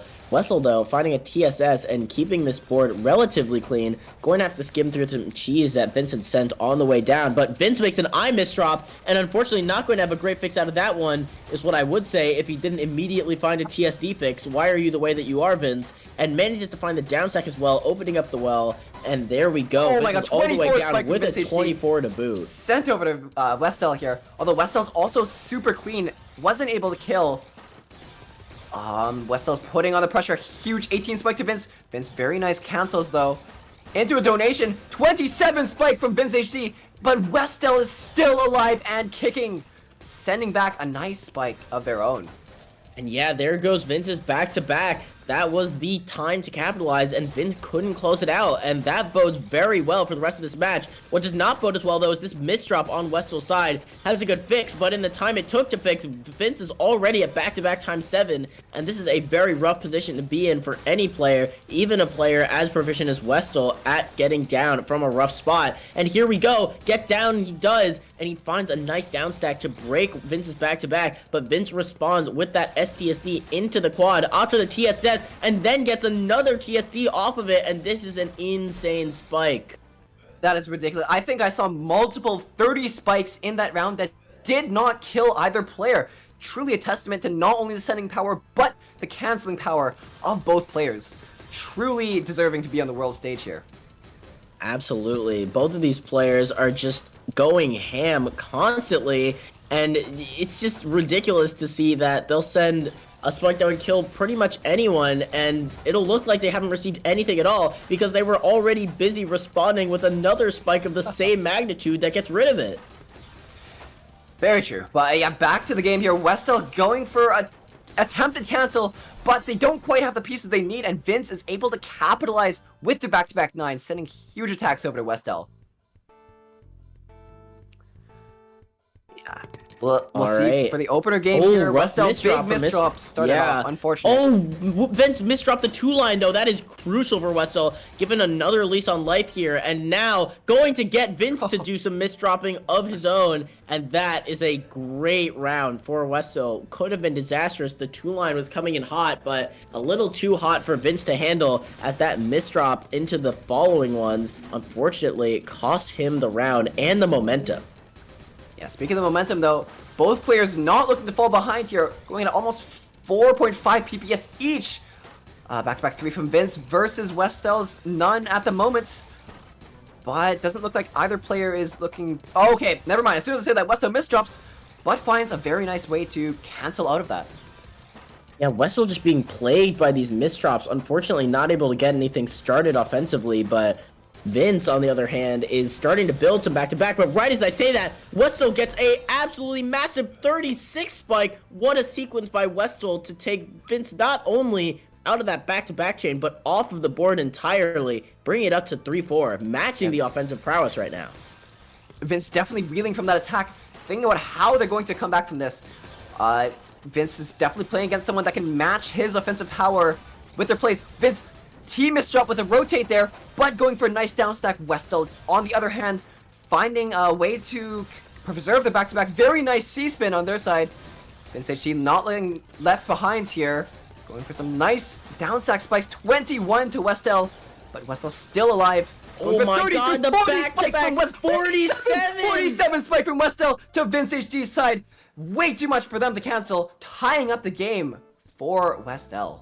What was that? That was like sped up gameplay. That was absolutely wild. That did not look real as Westel just sends and sends and sends so quickly that it's all registered in the spike counter, and you better believe that even Vince is not going to be able to handle that kind of APM, and Westel is going to be feeling great tying it up with a showing like that. And Westel, speaking of feeling great, is going to be feeling great about this stack right now as he is all the way down after those sends from Vince, but unfortunately not going to be able to have any back-to-back going at the moment, but both players are starting to build it up right now. Yeah, Vince is pushed onto the defensive side until they hit a 14 combo down stack. Oh, Westel still looking to pressure. Yeah, Vince really needs to get out of this situation. It's not looking great for them, but a nice cancel means that they're still in the game.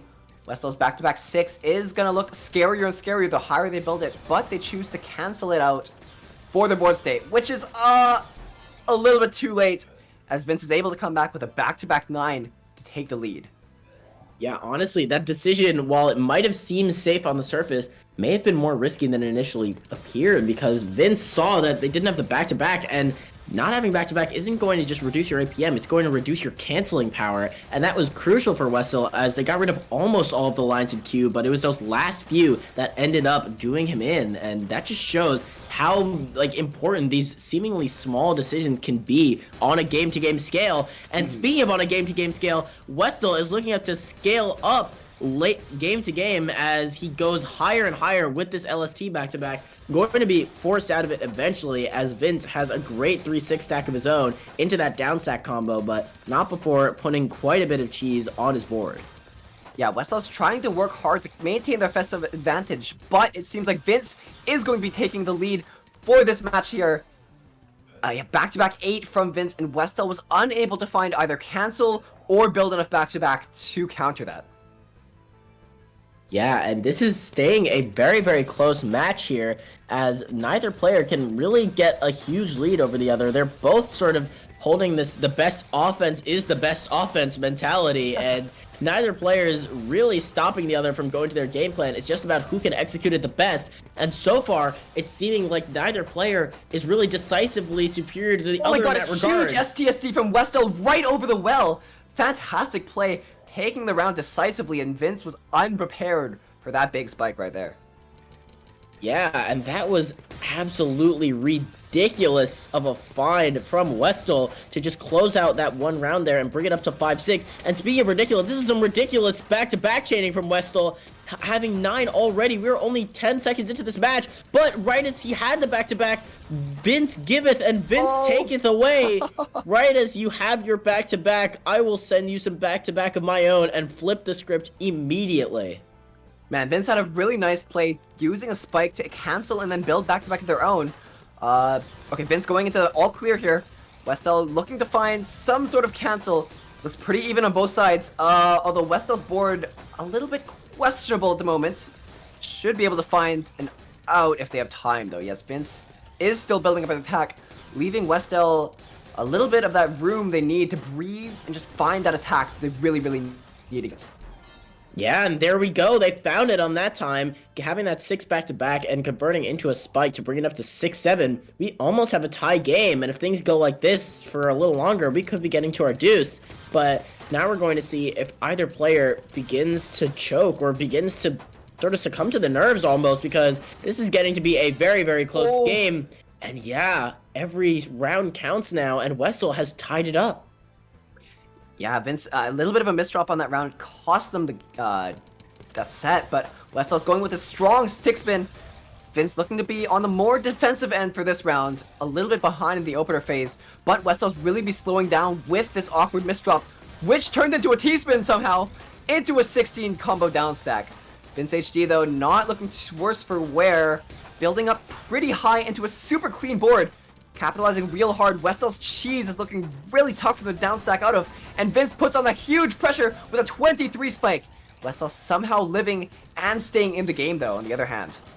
Yeah, and still in a bit of a rough position, but great survival there from Westel, just absolutely bursting with all of his might to stay in, and that's what you've got to be doing. And now we can see that Westel gets that 180 TSS to start building up some back-to-back, but just as soon it's going to be taken away, and now we have this sort of cheesy board state, which is going to allow Vince to finally take that round, regaining the lead, 8-7 Vince HD.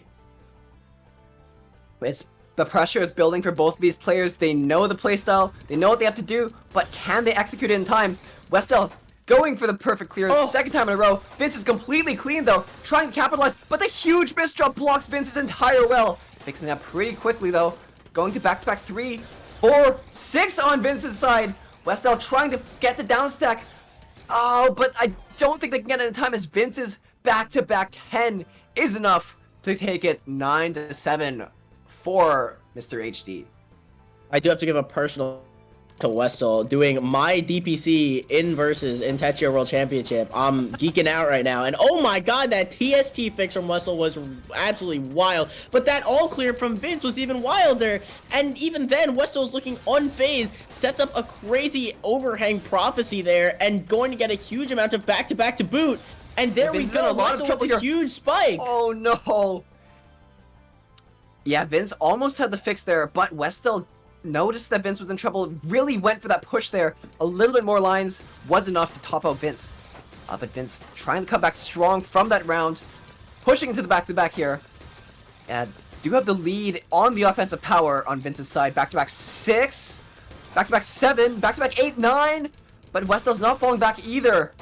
Trying to get a nice little cancel here, staying in the game. Oh, but Vince, on the other hand, has the slightly messier board state at the moment, though. Yeah, we're counting up this back-to-back, but we cannot count out the down stack right now because it is going absolutely wild for Westel after those misdrops. But Vince has got so much back-to-back, getting that TST as well, not giving Westel any moment to breathe. Westel bursting as fast as he can, barely fast enough to survive that one, and again, but unfortunately not going to be able to kick that T in for the 180 T-spin to live there, and that is going to be match point for Westel. Westel's definitely looking to be in trouble. Let's see what they cook up here. TKI from Westel, staying with events, both players trying to build up their offense here. Let's see which player either misdrops or goes for a large spike first, and it seems to be Westel. Oh, a very unfortunate misdrop into a down stack combo means that Westel is still alive and kicking even after they made a slight mistake there. Absolutely saw their laugh. Okay, Vince going for the down stack here. Westel trying to find a little bit more attack, keeping themselves in the game here. Back-to-back 5, 6, 7. Vince pushed to the top of the board, looking for a way out. But the IP's misdrop is not looking good for them at the moment. Oh no, and Westel wasn't able to convert at that crucial moment due to the misdrops. And that is unfortunately for Westel going to be it for Vince HD. Well played all around. Almost the same amount of lines sent, and just looking at these, this is like comical statistics. What is this like 578 versus score nonsense? Like what am I looking at?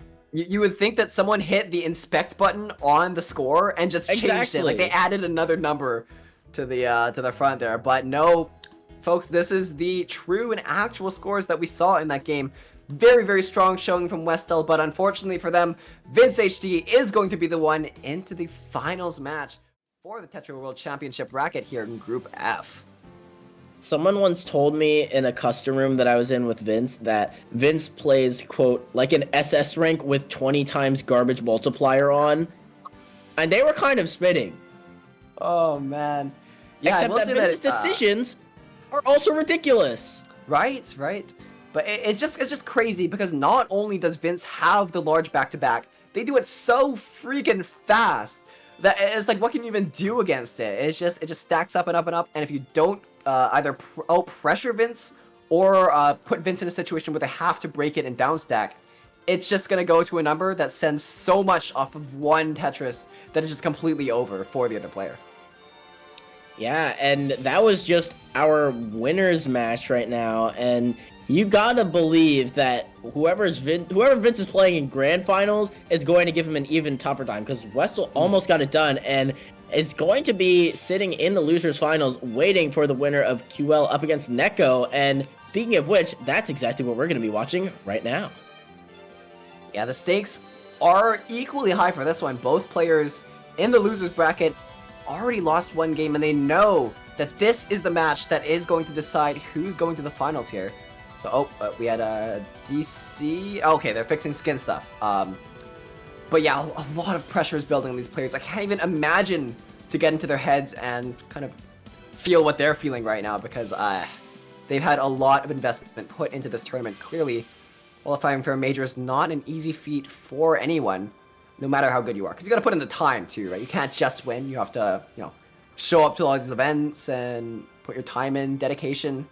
So a lot of riding absolutely. On this right now. And I'm electric just here in the booth. I can only imagine how the players are feeling right now. This is the event of your lives, probably the single biggest event that Tetrio has ever had. And this is a place to showcase your ability, not only as a competitor at the highest level, but as someone who has shown the perseverance and dedication to improve. Westel, having come from being SS rank only a year ago. Oh, there's no way. Isn't that insane to think about? 1 year ago, Westel was SS rank, and now they are absolutely throwing hands with Vince HD at the largest and highest ranked event ever held. And we're only going to see even better matches from here.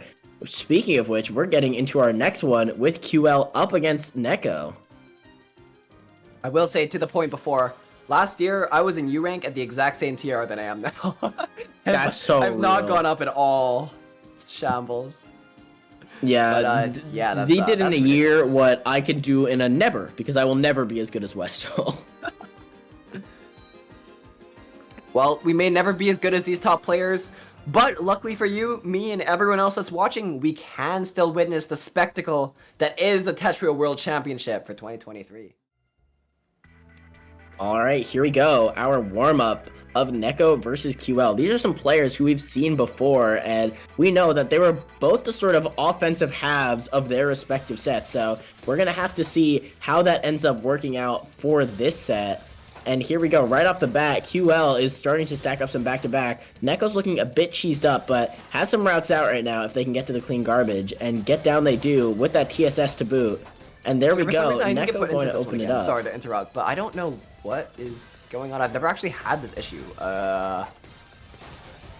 Anyone know how to to circumvent this? Any Tetrio people in chat? Because it's gonna be kind of bad if I don't get put into the actual match here. We will But get yeah, some tech support on still that, the but lobby thing again. I don't know. yeah. In the meantime, we've got our warm-up complete, and QL is going to take it after some misdrops from Neko's side, and we'll have to see if Neko can sort of reset, take a breath, get the mental stable going into this match, because you cannot afford to be making sloppy plays at an event like this. You cannot afford to be making sloppy plays with your tournament life on the line, and you cannot afford to be making sloppy plays against QL, because he will absolutely capitalize on those in a heartbeat. That said, for sure. we're going to be seeing just how threatening Neko can be. We already know that the APM is online, and it is only going to get higher from here. This is our loser semis in Group F. Very well said. Very well said. Okay, we're gonna. Oh, we do have a stream. Okay, I will just watch through Discord if I have issues with the Tetrio. Oh no, it's starting. I'm not in this. Okay. Well, I'm going through Discord. Here we go. Going to the game here. I don't know how bad the stream delay is actually. We'll figure it out. We'll figure it out. Hey, but Neko was not able to figure out that down stack at the moment, though. Unfortunately, going to make some misdrops early, and QL is going to take anything they can get at the moment there. Going to just close out a very quick round, and honestly, if QL can just stay solid, might be able to take it over Neko, because we've seen that Neko can be somewhat self-destructive in the plays just because they don't necessarily trust themselves all the way. Those tournament nerves in action can be deadly and devastating at the worst of times, and QL, we can see, is just staying rock solid. Yeah, I think Neko does have that, that ability to pull off those huge plays, but if they don't fully commit to it, it can cost them the game. All right, here we go. The Neko opener. This Neko opener. Very Proving nice. pretty SCSP effective from so Neko. far. Okay, yeah. I wonder what the build chance is, because like it's happened quite a bit, honestly. It has to be high. I don't think it's 100%, but at least like 70, I think. I don't know. Yeah, I But think there that's is a just high so percent cool. chance of someone topping out real soon. He'll push to the top of the board here, and Neko trying to downstack on the other hand. Yeah, absolutely, and it is I can't speak to the chance of rain at the moment, but there is chance of cloudy with a chance of meatballs looking cheese at the moment on Neko's board. That was some homemade misdrops, and that is going to be QL pulling it to 3-0. Yeah, Neko is going to have to find some sort of way to innovate around this, whether that's building more offense, canceling better, or just playing a little bit smarter. We will have to see here. Neko trying to build up a nice back-to-back combo. QL push onto the defensive side as they try to hit a downstack combo. Neko looking to open up their well here. And they do. Nice donation, barely able to get it in time into a 15 spike, sending over to QL's side. Oh my god, but QL is looking honestly really good. The board state is looking really good at the moment.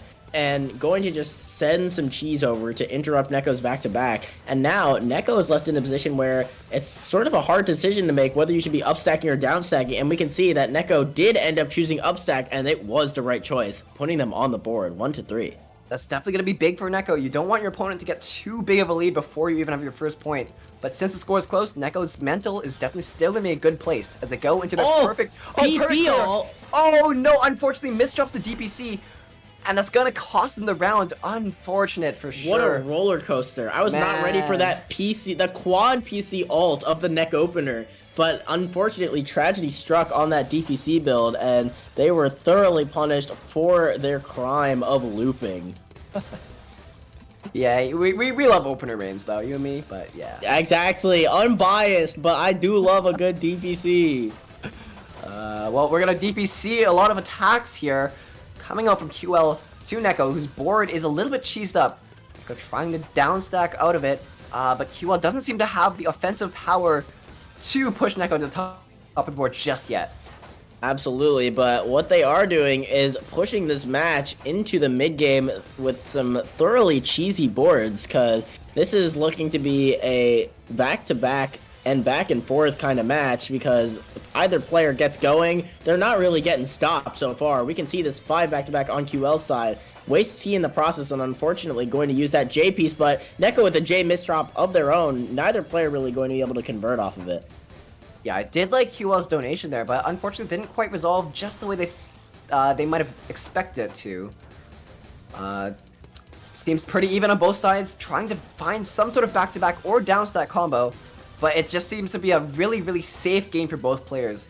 Surely the tournament nerves and the stress is causing them to play very, very conservative on their board states right now.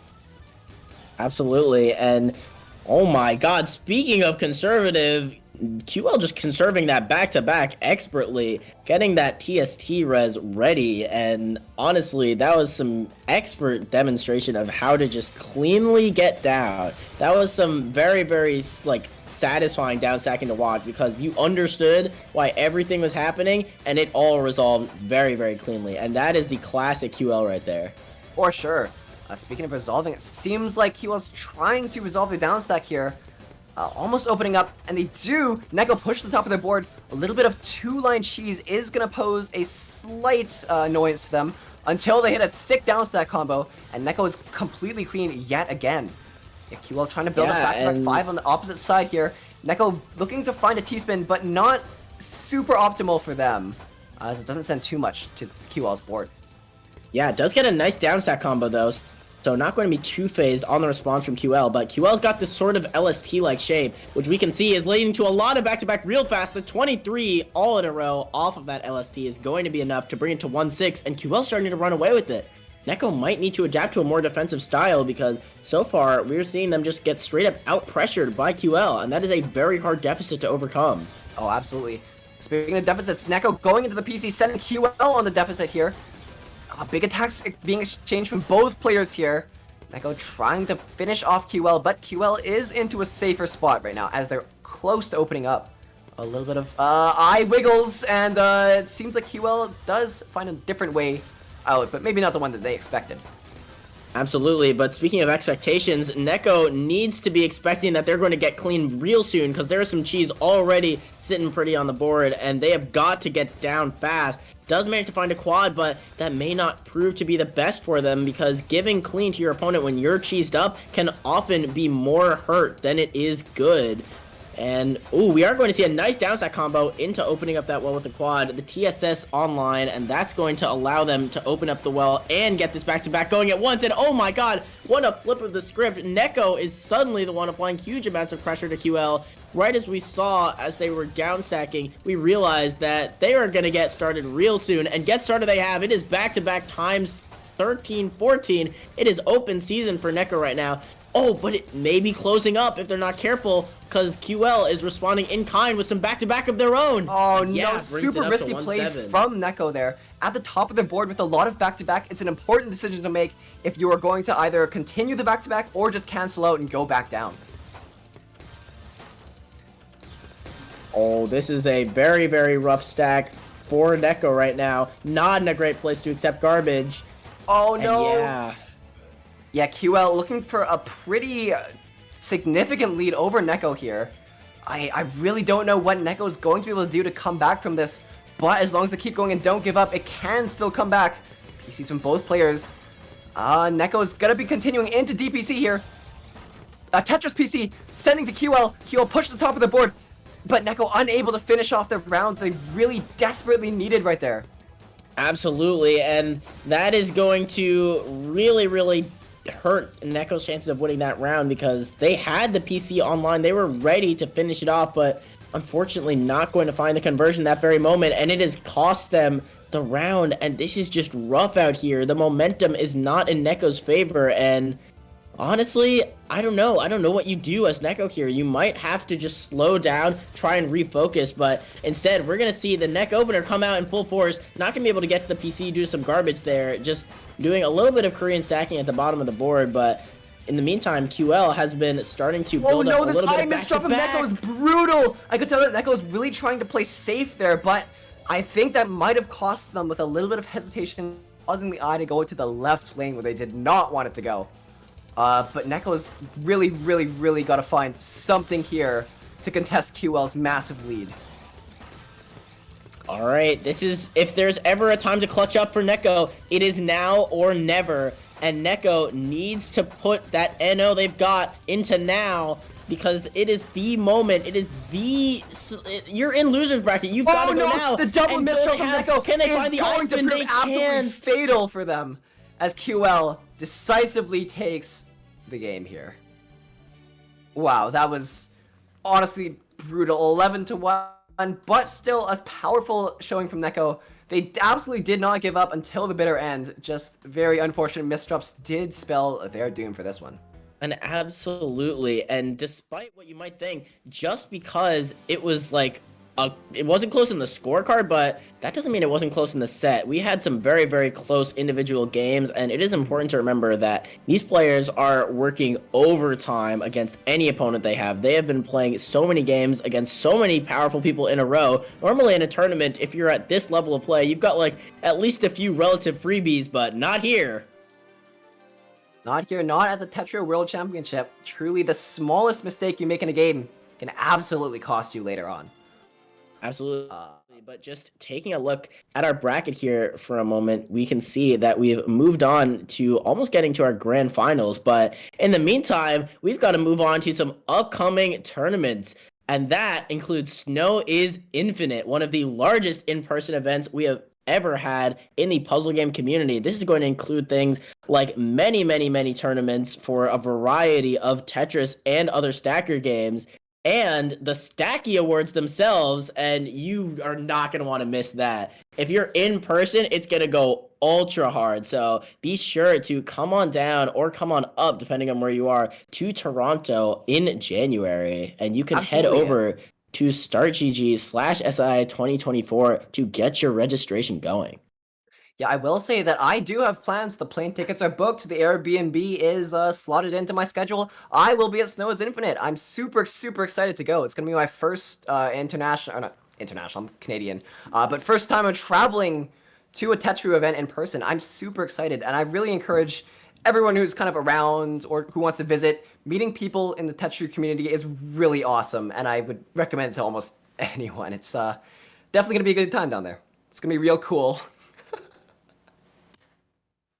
I'm retiring. Okay, I'm retiring. look, look. I've been resisting. All right, all right. Absolute showdown. I can tell you're biting your tongue for it. TSD's final event coming up November 18th. That is this month. So now is the time to hop in, and we have got the one and only Carnage Mode documentary incentive. So I mean, that's a unique one. Like, I've never seen that before, and I'm very, very curious as to what that's going to entail, but they're not going to be able to play it unless you head over to support them, so be sure to check in with Team TSD and PK for that event. Yeah, it's going to be an absolute blast down at Absolute Showdown. And it is one of Team TSD's, or is it the last event? One of the last events? I believe it is the final Team TSD event. And yeah, look, if there's ever a show I'm down for, it's going to be this one, because, I don't know, I think it's going to be absolutely insane, personally. Yeah, speaking of quick for a sec, I'm not only super happy to be up on the stage for the Tetr World Championship in the commentators booth, but also here on Team TSD as the org is going to be kind of shutting down after a bit. But this is where I got my start from commentary with my good friend Bad Goblin, so I am truly grateful to Team TSD and all the folks there for the opportunities that I've gotten with this org so far. So yeah, just a little bit there. Thank you. Of course, we are super, super glad to have you.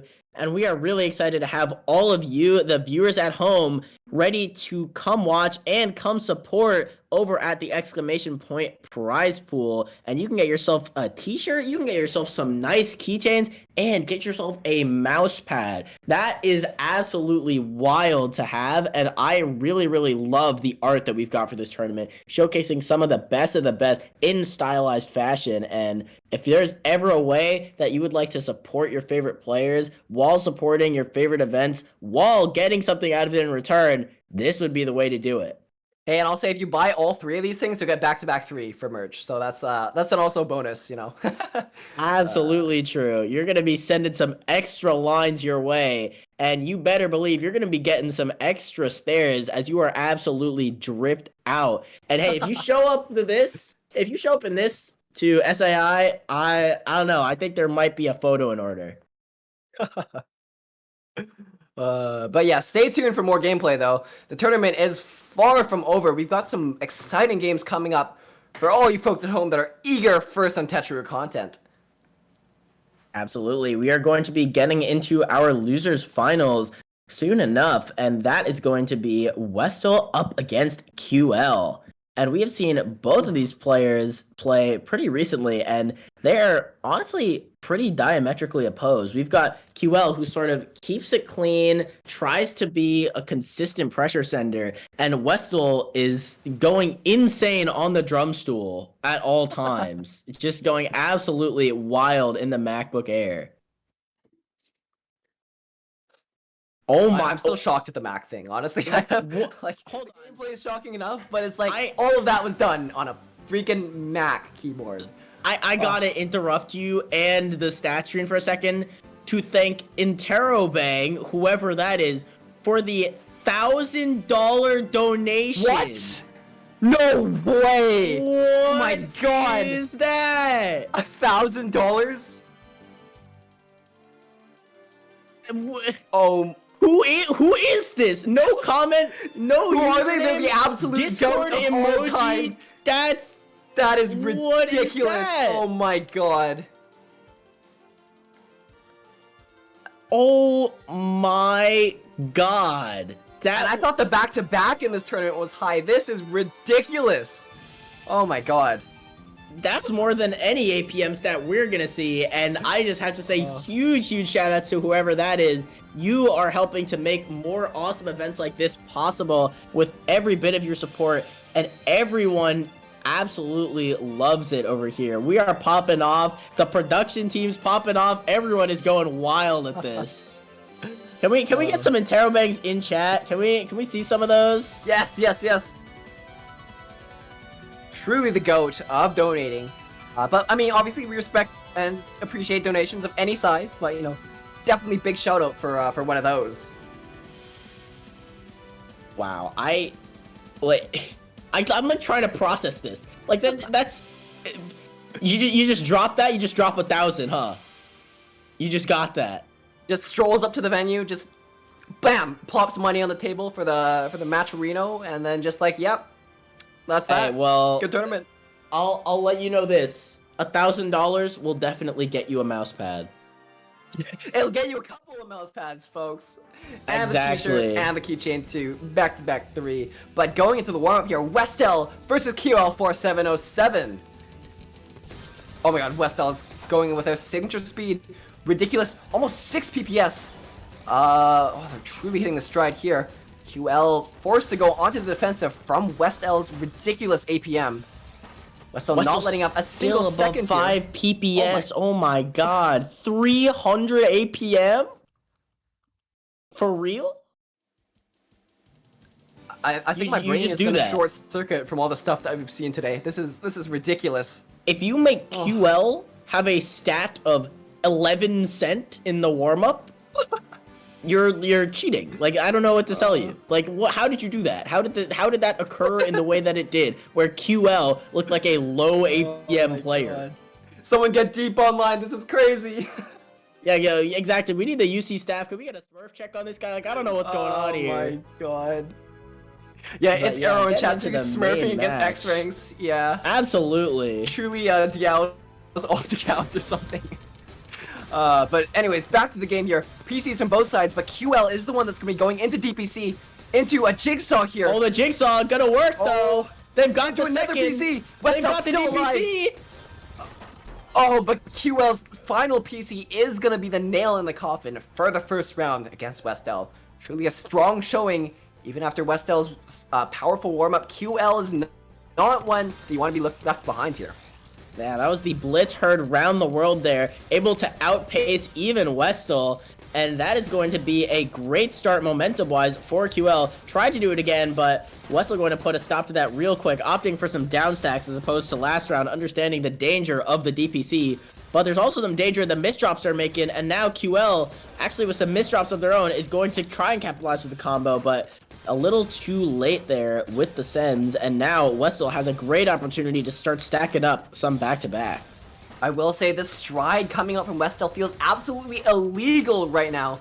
Ridiculous back-to-back 15, and QL's back-to-back is nowhere to be seen for now. Back-to-back 2, though, is not... okay, never mind. QL able to cancel out Westel's relentless assault with a back-to-back. But it seems like QL does have a bit of work to do before they're in the clear for now. Yeah, and speaking of work, Westel trying to make this T-miss drop work for him, but not going to have a great fix. Manages to get a 19 spike out of it, though, which is absolutely nothing to sneeze at, and gets this C-spin set up over the garbage. That is what you absolutely love to see, and QL sitting on quite a rough stack at the moment, manages to keep holding on, getting some nice combos out, but unfortunately, combos are not going to keep you alive against Westel. Yeah, QL as a slower player definitely has to either be more efficient or just find the right place to punish Westel for their attack. I don't think that QL is going to be reaching the same speeds as Westel. As I say that though, they do hit the PC. Westel pushes the top of the board, but it is all clean on their side. QL looking pretty clean on theirs as well. Back and forth for both players. QL trying to find a way down. But Westel Cheese is gonna slow down them a little bit here. Yeah, and QL just truly putting the QL in quality at the moment, because this is some absolutely high quality gameplay that we're seeing. Just keeping it, just staying chill despite all of the insane pressure that Westel's sending. Like, ridiculous, and QL says, okay, and immediately downstacks all of it. It's gotta take a hit to your mental if you send that much to your opponent and they still stay in the game completely unfazed. But you know what? Both these players surely used to it by now. Just continuing to push on and do anything they can to get a leg up over the other player. Speaking of that though, Westel building up a little bit of offense at the bottom of the board. Does have some cheese, but not too big of a deal for now. Do a little bit of misdrop from their T, going to cost them the round as Westel finds that moment to punish and strike against QL. Yeah, honestly, for how many sends have been happening, that was a relatively long round, lasting over a minute there. And now, oh, here we go. The mirror match of openers, both getting the PC off, but unfortunately, QL going to misbuild that butter DPC. Not really going to get anything there in terms of an extra all clear on deck, but Westall is certainly going to be getting something started on his side of the board. Makes an awkward something misdrop, is a but still misdrop, gets the which is TSD. very unfortunate for Westall. But a very nice fix is going to make Westall completely open yet again. QL not able to find the punish in time, but in a very safe position for them to build up whatever offense they would like. QL, nice donation, going up for a little bit of a 9-0 stack here. And a very nice open well means they still have more sauce to send over to Westall. Absolutely, and speaking of sauce, Westall absolutely in the kitchen right now with that dono and gets a nice multiplier to bring it up to 3-1. Oh man, you can't help but smile when you just see something so clean into a nice down stack from back to back. I feel like just watching these players makes me feel bad at the game in a good way. Right, right. Like, it just makes you acknowledge the skill gap so much more. And oh my, speaking of acknowledgement, can we talk about that insane fix from Westall to still get off the STSD? And even then, QL lived it all with an extra down stack. This is just absolutely wild on all sides. And now, Westall is starting to again build up this huge spike, 26. Oh, the offense from Westall is way too much for QL to cancel out of. Just ridiculous back-to-back T-spins and quads showering down over QL. And it's way too much for them to handle for now. 4-1 for Westall. Alright, and here we go. Now QL is in a bit of a rough spot. We're going to see how this down stack ends up working out. Manages to get all the way back down with the board and get some back-to-back out of it. This is a great stack for QL, but unfortunately getting a lot of cheese as they waited to make one decision. That is just, like, you stopped for maybe a fraction of a second, and that was all the time it took for your queue to absolutely fill with cheese. And now QL is going to have to deal with the queue that's looking like a bit of an L. There's no way you just said that. Oh, man. Look. Bad Goblin, you are truly the Westall of making excellent transitions.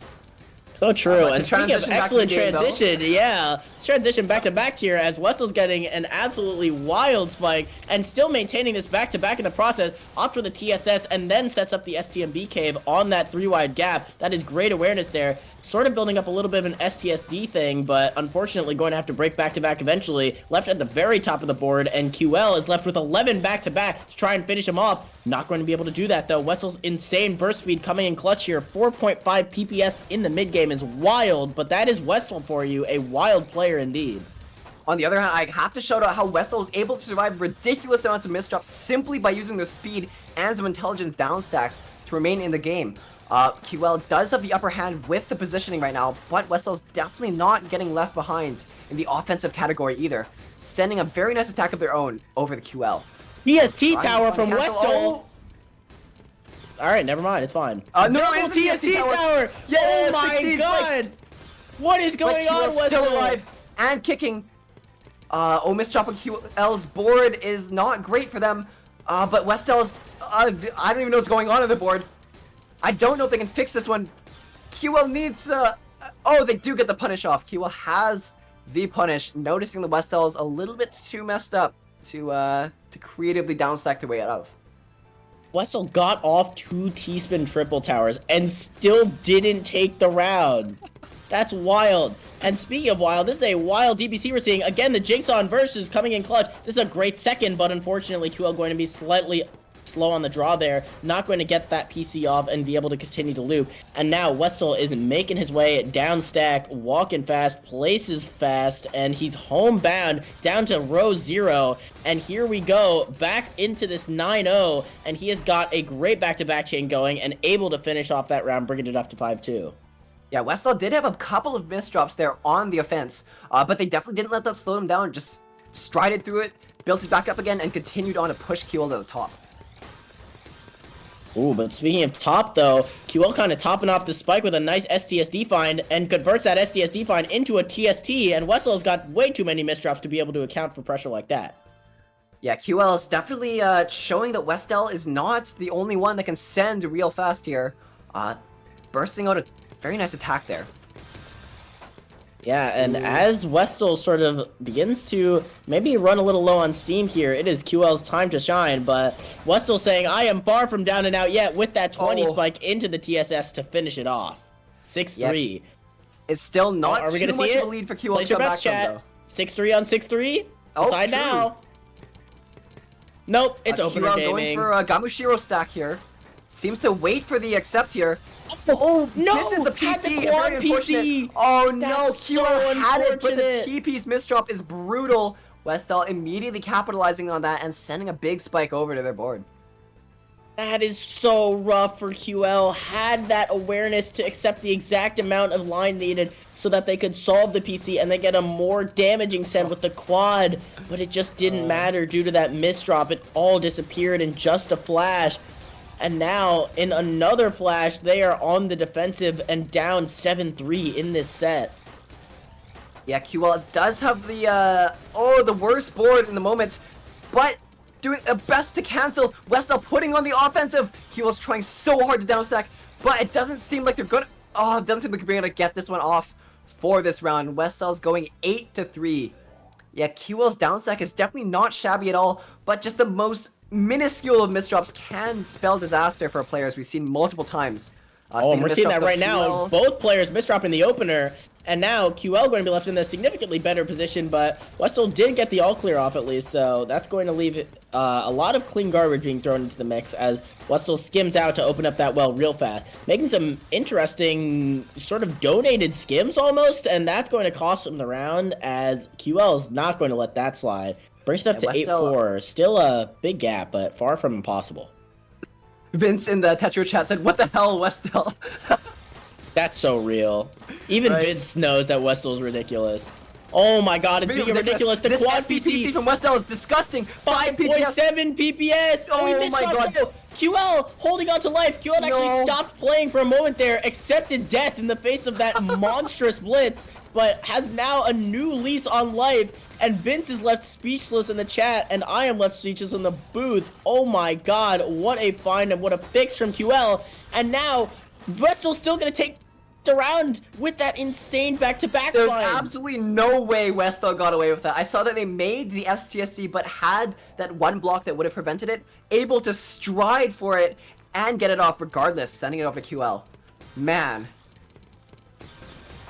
Alright, and here we go. It is 9-4. Now it's Westall the one doing the blitzing. Jigsaw and versus. We are now seeing a Jigsaw and versus from both sides of this game. That is absolutely wild. And we are seeing insane speeds as Westall holds his 4.8 and QL is going 3.6 on his own. Faster for both of these players than we might have thought possible, but now Westall is only seeming to speed up and up and up as this set is going down. And now they've got this LST-like shape, and that's going to be great for back-to-back. Getting another TSS, opening it up with that counting to 5, and finishing it off with a nice TSD. Yeah, honestly, just brutal offense on Westall's side, truly showing that they have the decisive stacking in order to make these plays work. Because you can't just have speed, you gotta have a little bit of efficiency as well. And Westall's certainly not slacking in that department here. Absolutely, and this is match point. This is where it matters. What a fix by Westall, but took too long to find it, and QL going to capitalize. 4.4 PPS of pure stride. That is very, very speedy, and that is going to be enough to bring it up to 10-5. QL needs to keep playing like that if they want to stay alive in this tournament. Unfortunately, they're going to be a bit slower on the PC, not going to be able to get off that PC at the same speed that Westall was, and that may end up costing them, but both players have managed to dig through this insane amount of clean garbage that was introduced as a result of that opener gaming. And now it's Westall who's again on the pressure. QL's trying to... Oh, QL unable to downstack that from a massive spike from Westall sent at 5 PPS. That is ridiculous, even for top player standards. Westall showing that speed truly is the meta, coming out 11-5 for this game here. Absolutely insane. And that means that we have our grand finals of Group F. This is going to be Vince HD versus Westall, the run back. Can Westall make happen what he could not before, or will Vince remain on top of the world and the group moving into the final stage? We are about to find out. Honestly, this is the showdown that we've all waited for. It's been a fantastic stream so far. Thank you again to everyone who showed up, and not only the players, but the staff and everyone who's watching, donating, all that stuff. It really, really goes to show that the community supports these kind of events, and these hype finals really don't happen without all of you who are supporting us. So thank you so much for getting us this far. But yeah, man, Vince and Westel, it's just how do you even put it? These players are absolutely phenomenal on the world stage. A lot is on the line for this one. Battles back and forth, lines being sent. I don't. My mind's shutting down. So many T-spins, more than I can count. Absolutely. And hey, one thing I can count on is that this is going to be an absolutely wild match, and Vince and Westel are absolutely both ready to move in to that top 16 final stage with the winners bracket side, because you know that you do not want to start the finals in losers bracket. That is going to be rough. Because as hard as even this group was, it's going to be more insane in the final stage. It only gets crazier as it goes on, and you've got to understand that if you don't win now, it could mean that you lose later. Yeah, well, you know what? Westel may have an L in their name, but we'll see who will be taking the W for tonight. That's not knocking out Westel. I love their playstyle. Hey, Westel's got a W too. It can go either way. Starts with the W, ends with an L. We'll have to see if they live up to the prophecy of their name, but meanwhile, Vince HD is, you know, a name that rings true to a lot of people as one of the best. Obviously, just 24999 TR speaks for itself. Like, I don't think I need to say much more than that. Like, number 5 Sprint 2, you know that if anyone can match Westel's insane versus speed, it's going to be Vince. This is going to be a clash of titans, and we earlier had the unstoppable force versus the immovable object. This is 2 unstoppable forces barreling towards each other at as high of a speed as possible, and the result is going to be an explosive match indeed. I will say that the unstoppable force is quite literal in a sense, because both of these players have a very strong back-to-back building ability.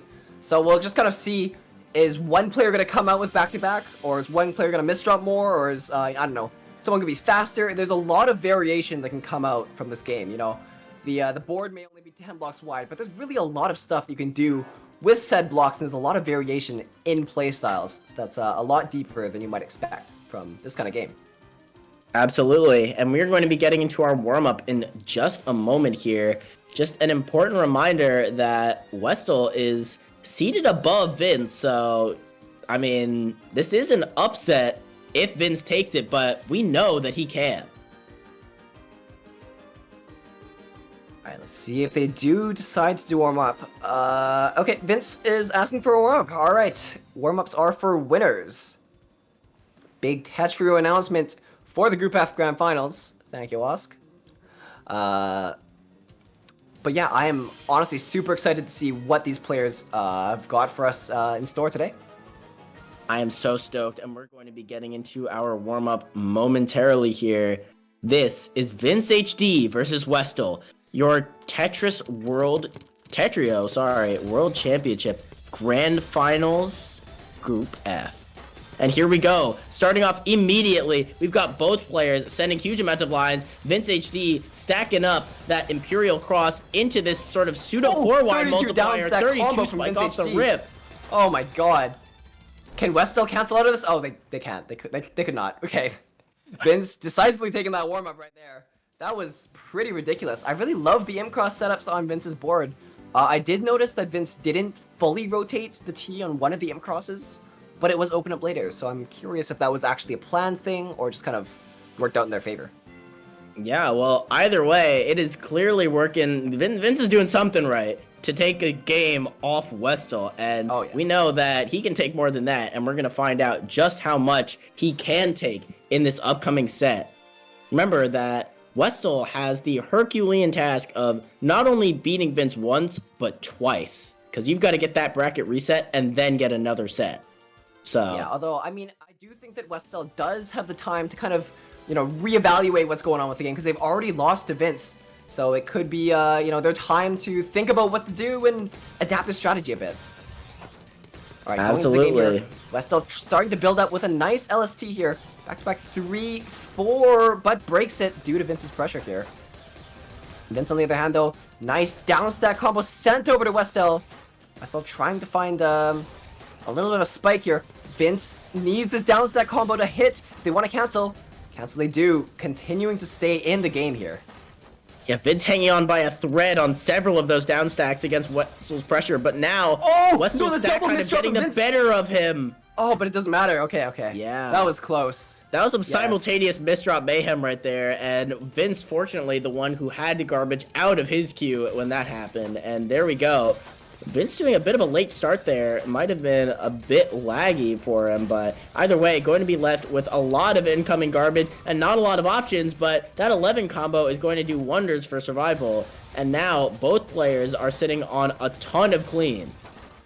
Oh, Westel, speaking of clean, at the top of the board, a little too much clean for them to handle as Vince HE goes for the punish with their strong back-to-back 10. Yeah, like I mentioned before, clean garbage is definitely a weapon you can use in your arsenal here, but if it's all the way to the top of your board, you have to make a decision fast. So Alright, there's the dot decisions. cannon PC into the margarine. Unfortunately, opts to not take the TSD there, and that may cost Westel dearly, because that is giving Vince free lines to send back to you twice as strong. 3-0 Oh, no, it's Vince not HD. looking good for Westel in the first 3 rounds here. Vince with a little bit of a looming lead. Westel needs to find some momentum if they want to come back here. SDPC from Westel finds the PC into DPC, and Vince was unable to downstack out of that. I believe that their T was a little bit too far in queue. Yeah, Westel definitely happy to be on the board. Going for another SDPC here. Let's see it, and they do hit the PC into DPC here, but Vince is able to cancel the loop very effectively. Yeah, got that line there. Not going to be able to follow up with any more PC shenanigans, but definitely going to be able to follow up with some more back-to-back as they're doing right now. Unless Vince has something to say about it. Insane pressure coming out. That was almost just like straight up a 40 spike off the rip, but Vince still not going to be able to take out Westel with that. Another 29, another 45 There's though. no way and Westel wins was this. almost Oh my still alive, but God. not Oh. quite after the 14 finisher. Yeah, I will say that Westel survived a lot longer than I expected there. Just a masterful use of canceling, timing, and all of the above there. Although this misdrop on Westel's board is probably not looking great for them right now. Very nice transition into some T-spins though on Westel's side. I really enjoy that. What I also enjoy is Vince's way of canceling, going, oh no, into the misdrop! Westel looking for the punish, and they do hit it, bringing another point that's much needed to Westel's side here.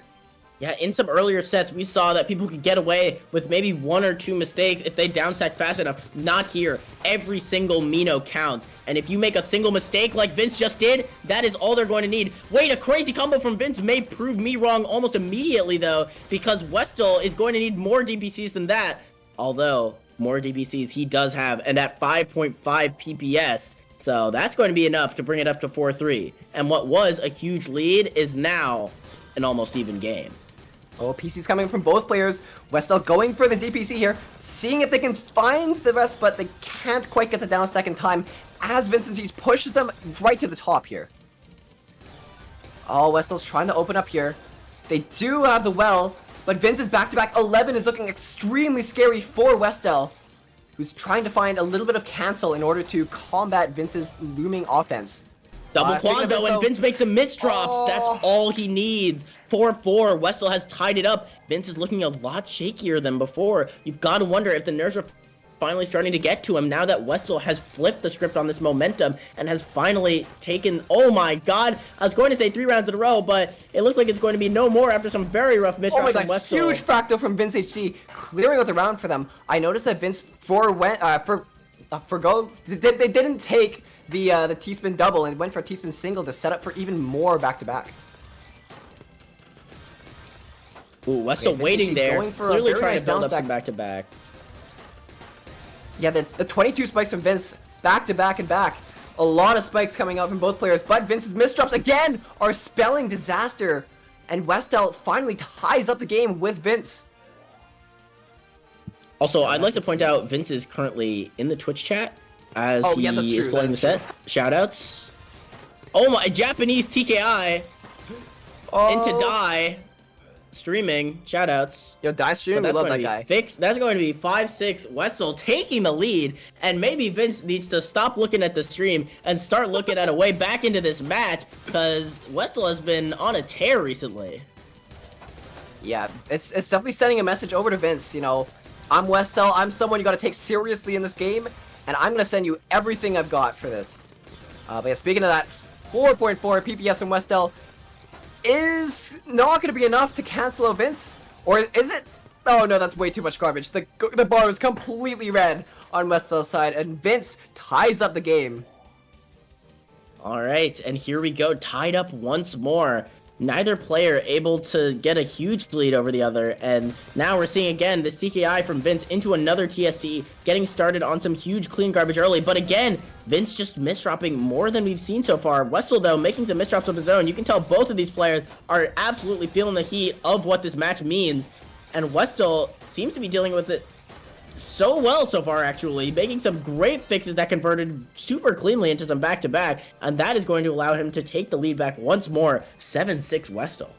Yeah, I will say that Vince HG's misdrops are looking really rough for them this round. They're gonna have to find some way to either circumvent it or just stride faster to get out of them. I'm not actually sure, but we'll see how Vince deals with that.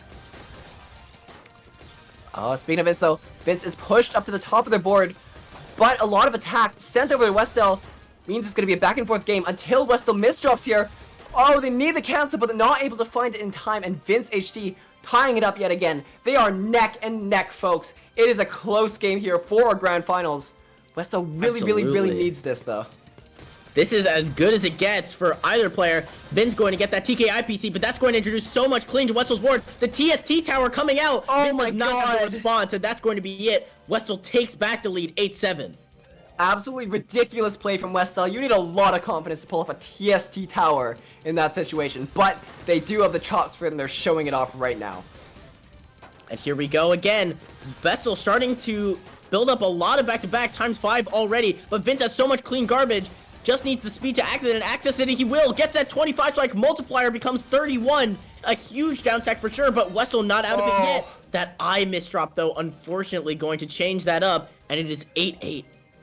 I will say Westall's board state was really rough there, and their Q wasn't looking good for them. But going into a PC game from both players, Westall hits a second, and Vince does too as well.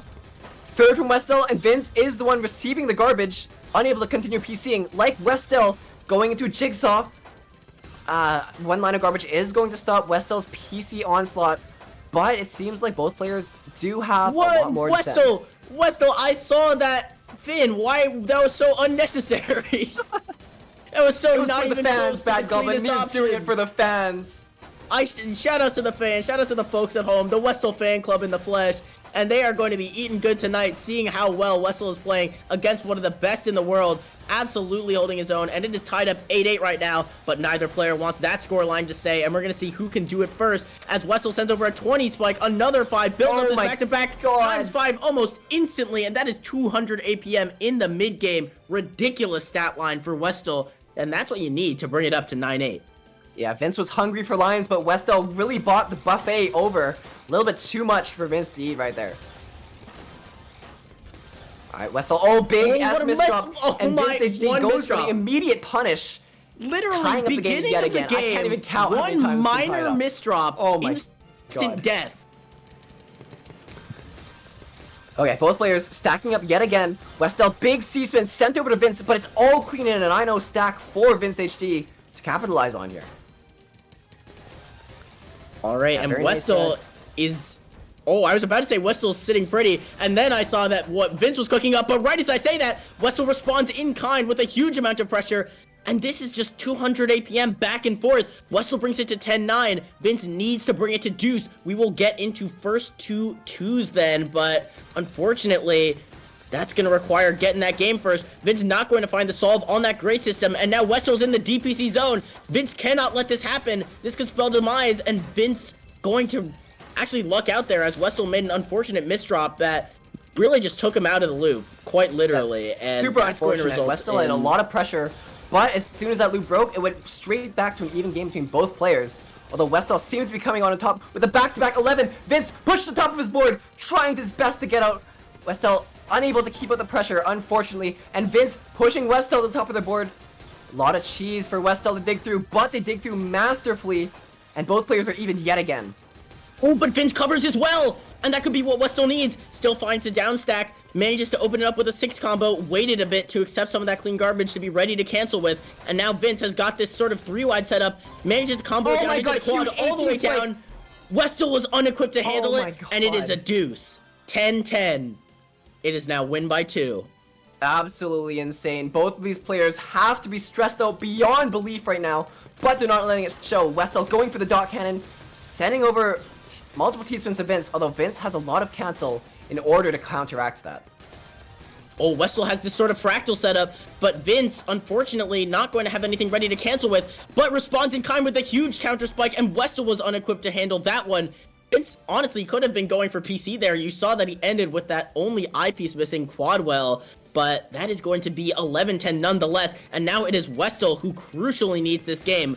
Both players going to have very similar builds, except that Vince has to contend with this huge misdrop, and another misdrop on the T-piece. This is Westel's time to shine, and shine he is. This is 200 APM, but will it be enough? Vince manages to find a way out with that TSS skim, and Westel now going to have to reset back-to-back broken and back to being in the mid-game of this match. We'll have to see how he decides to adapt to Vince responding so well with these counter spikes. Yeah, Westel did an amazing job cleaning up their board, going for even more attack, back-to-back 3.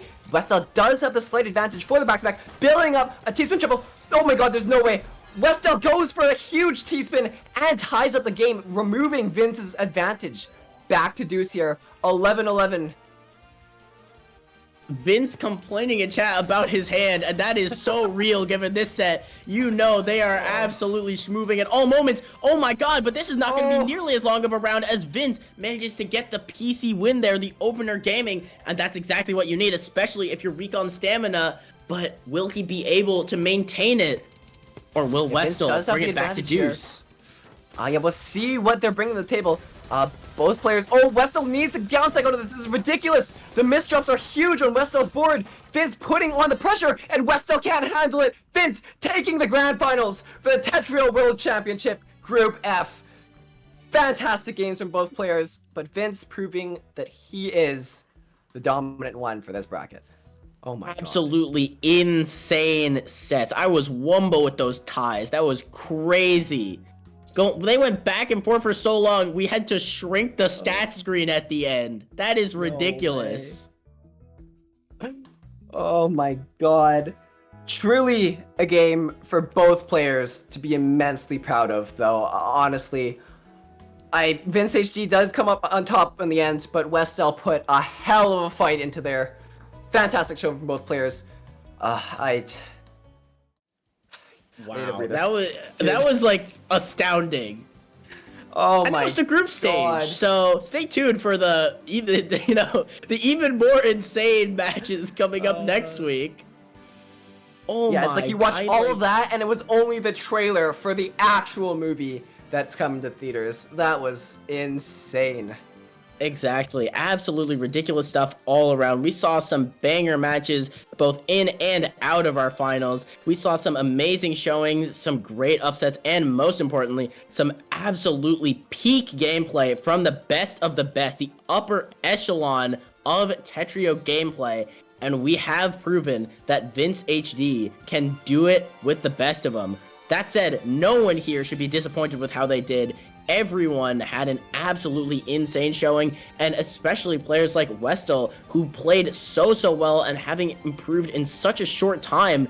Just the fact that Westel made it so far that Westel will still be in the final 16. Oh my god. Westel will be seeded lower, but Westel is there.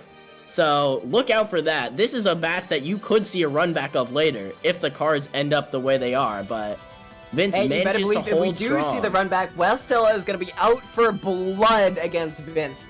And we know that they have the chops to, at the very test Vince for that grand contender title. And hey, you know what we love to see even more than insane gameplay? Insane gameplay with good sportsmanship. And that's what we've seen in the chat. We've got some camaraderie between Vince and Westel. Shout outs to everyone involved. And shout outs to everyone behind this amazing event. Our production team, we've got Willie, we've got Edge, we've got Ben, we've got Azura, we've got so many people helping out in the background. Not to mention, we've got Osk helping out with this graphics and custom setup. We've got a bunch of other commentators over on the PK stream. We've got the quad stream up. There is tons of other Tetris World Championships tons of other Tetris World Championship content for you to watch at your leisure, so be sure to check that out if you loved this. I know I did. It's truly been an absolute pleasure to come with you, Bad Goblin, you know. Coming out to this event, I found out about this yesterday, or was it yesterday, day before? I'm just in the seat today. I can't believe that I'm here doing all this stuff with you together. It's been an absolute blast and my pleasure, but yeah, once again, big shout out to everyone involved, especially the fans who all showed out here to watch this game. You know, it's even more hype when, like, you've huge gameplay already, lines being sent back and forth, back to back, higher than skyscrapers, but the fans watching makes it even better because we know that you all out here are supporting and just hyped in the background for these huge games. But yeah, okay, thank you so much, everyone. Vince is reviewing the set and just said he was 8 PPS at 1 second, so I'm gonna head over to my application folder and just drag Tetr over to the trash bucket, because I just don't think that I will ever play this game again after finding that out. Wait, I mean, okay, I've been notified in chat. PB now! What is going on? Vince just sprint PB. No, he did not. Oh my he did not just win the game and go into sprint PB. There's no way. I'm looking this up. Vince HD. There's no way. Oh my god, 15 second sprint. Global number 5 on the leaderboard.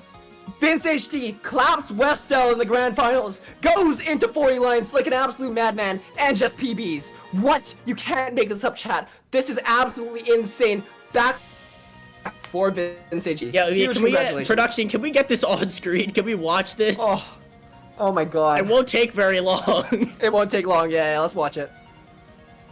Oh my god. That is ridiculous. We gotta watch that in like 0.2. Wait, it's crazy. You could watch that in 0.25 speed. It's 2 PPS. That makes no sense. That just doesn't make sense to say out loud. I shouldn't be watching normal speed in slow motion. Bad Goblin, here I am trying to break 35-second sprints, man, and Vince HD coming out like an absolute demon right after his tournament match. And he was complaining about his hand, too. That's crazy. Oh my god. Well, man. Hey, complaints or not, I gotta hand it to him. That was an impressive performance. Hey, I got 2 hands for him, and they are both clapping. That's all I'm saying. Absolutely. And alright, we've gotta watch this. Oh my god. Alright, Vince HD sprint going with a 6-3 here. Oh my god. He has a misdrop in and it is still PB. He's literally skimming and it's still PB. What is that? This is not real. This is I refuse. How fast this is not real. This is not actual game. This is oh my god. What? This dude just like stopped getting quads midway through and just decided, yeah, I'll PB anyway. Oh my god. Well, blink and it's over, and that's that. That's just Vince HD for you, folks. Everyone in chat, we were here live when it happened. We were here. I was here when Vince HD won the Group F Tetr World Championship, and I was here when Vince HD pulled off a huge sprint PB right afterwards. But yeah, oh my god. Absolutely. And just to close out, we will again mention our up-and-coming events. We have got Snowa's Infinite 2024 featuring the Stacky Awards, as well as many tournaments coming up in January over in Toronto, so be sure to head out to that LAN.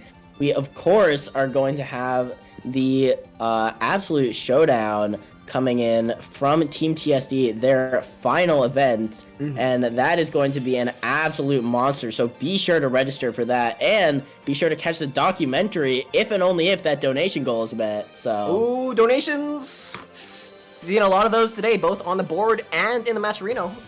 That's what I'm saying.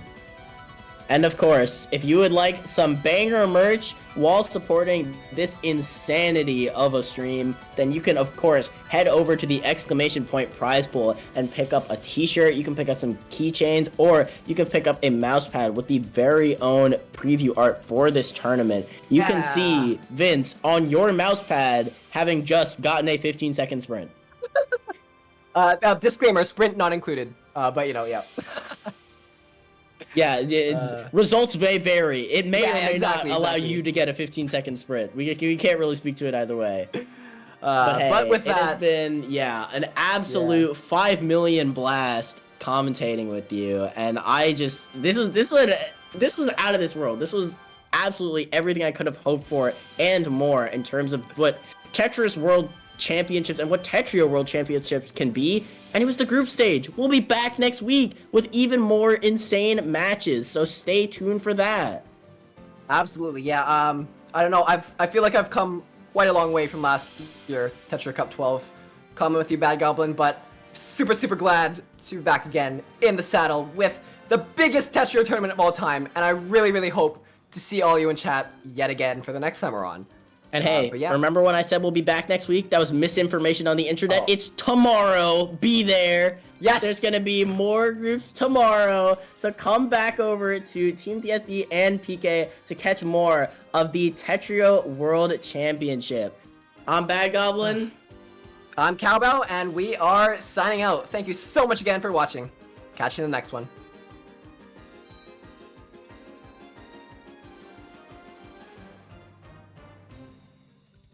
Oh my god. I need to stretch after that. That was crazy. That was absolutely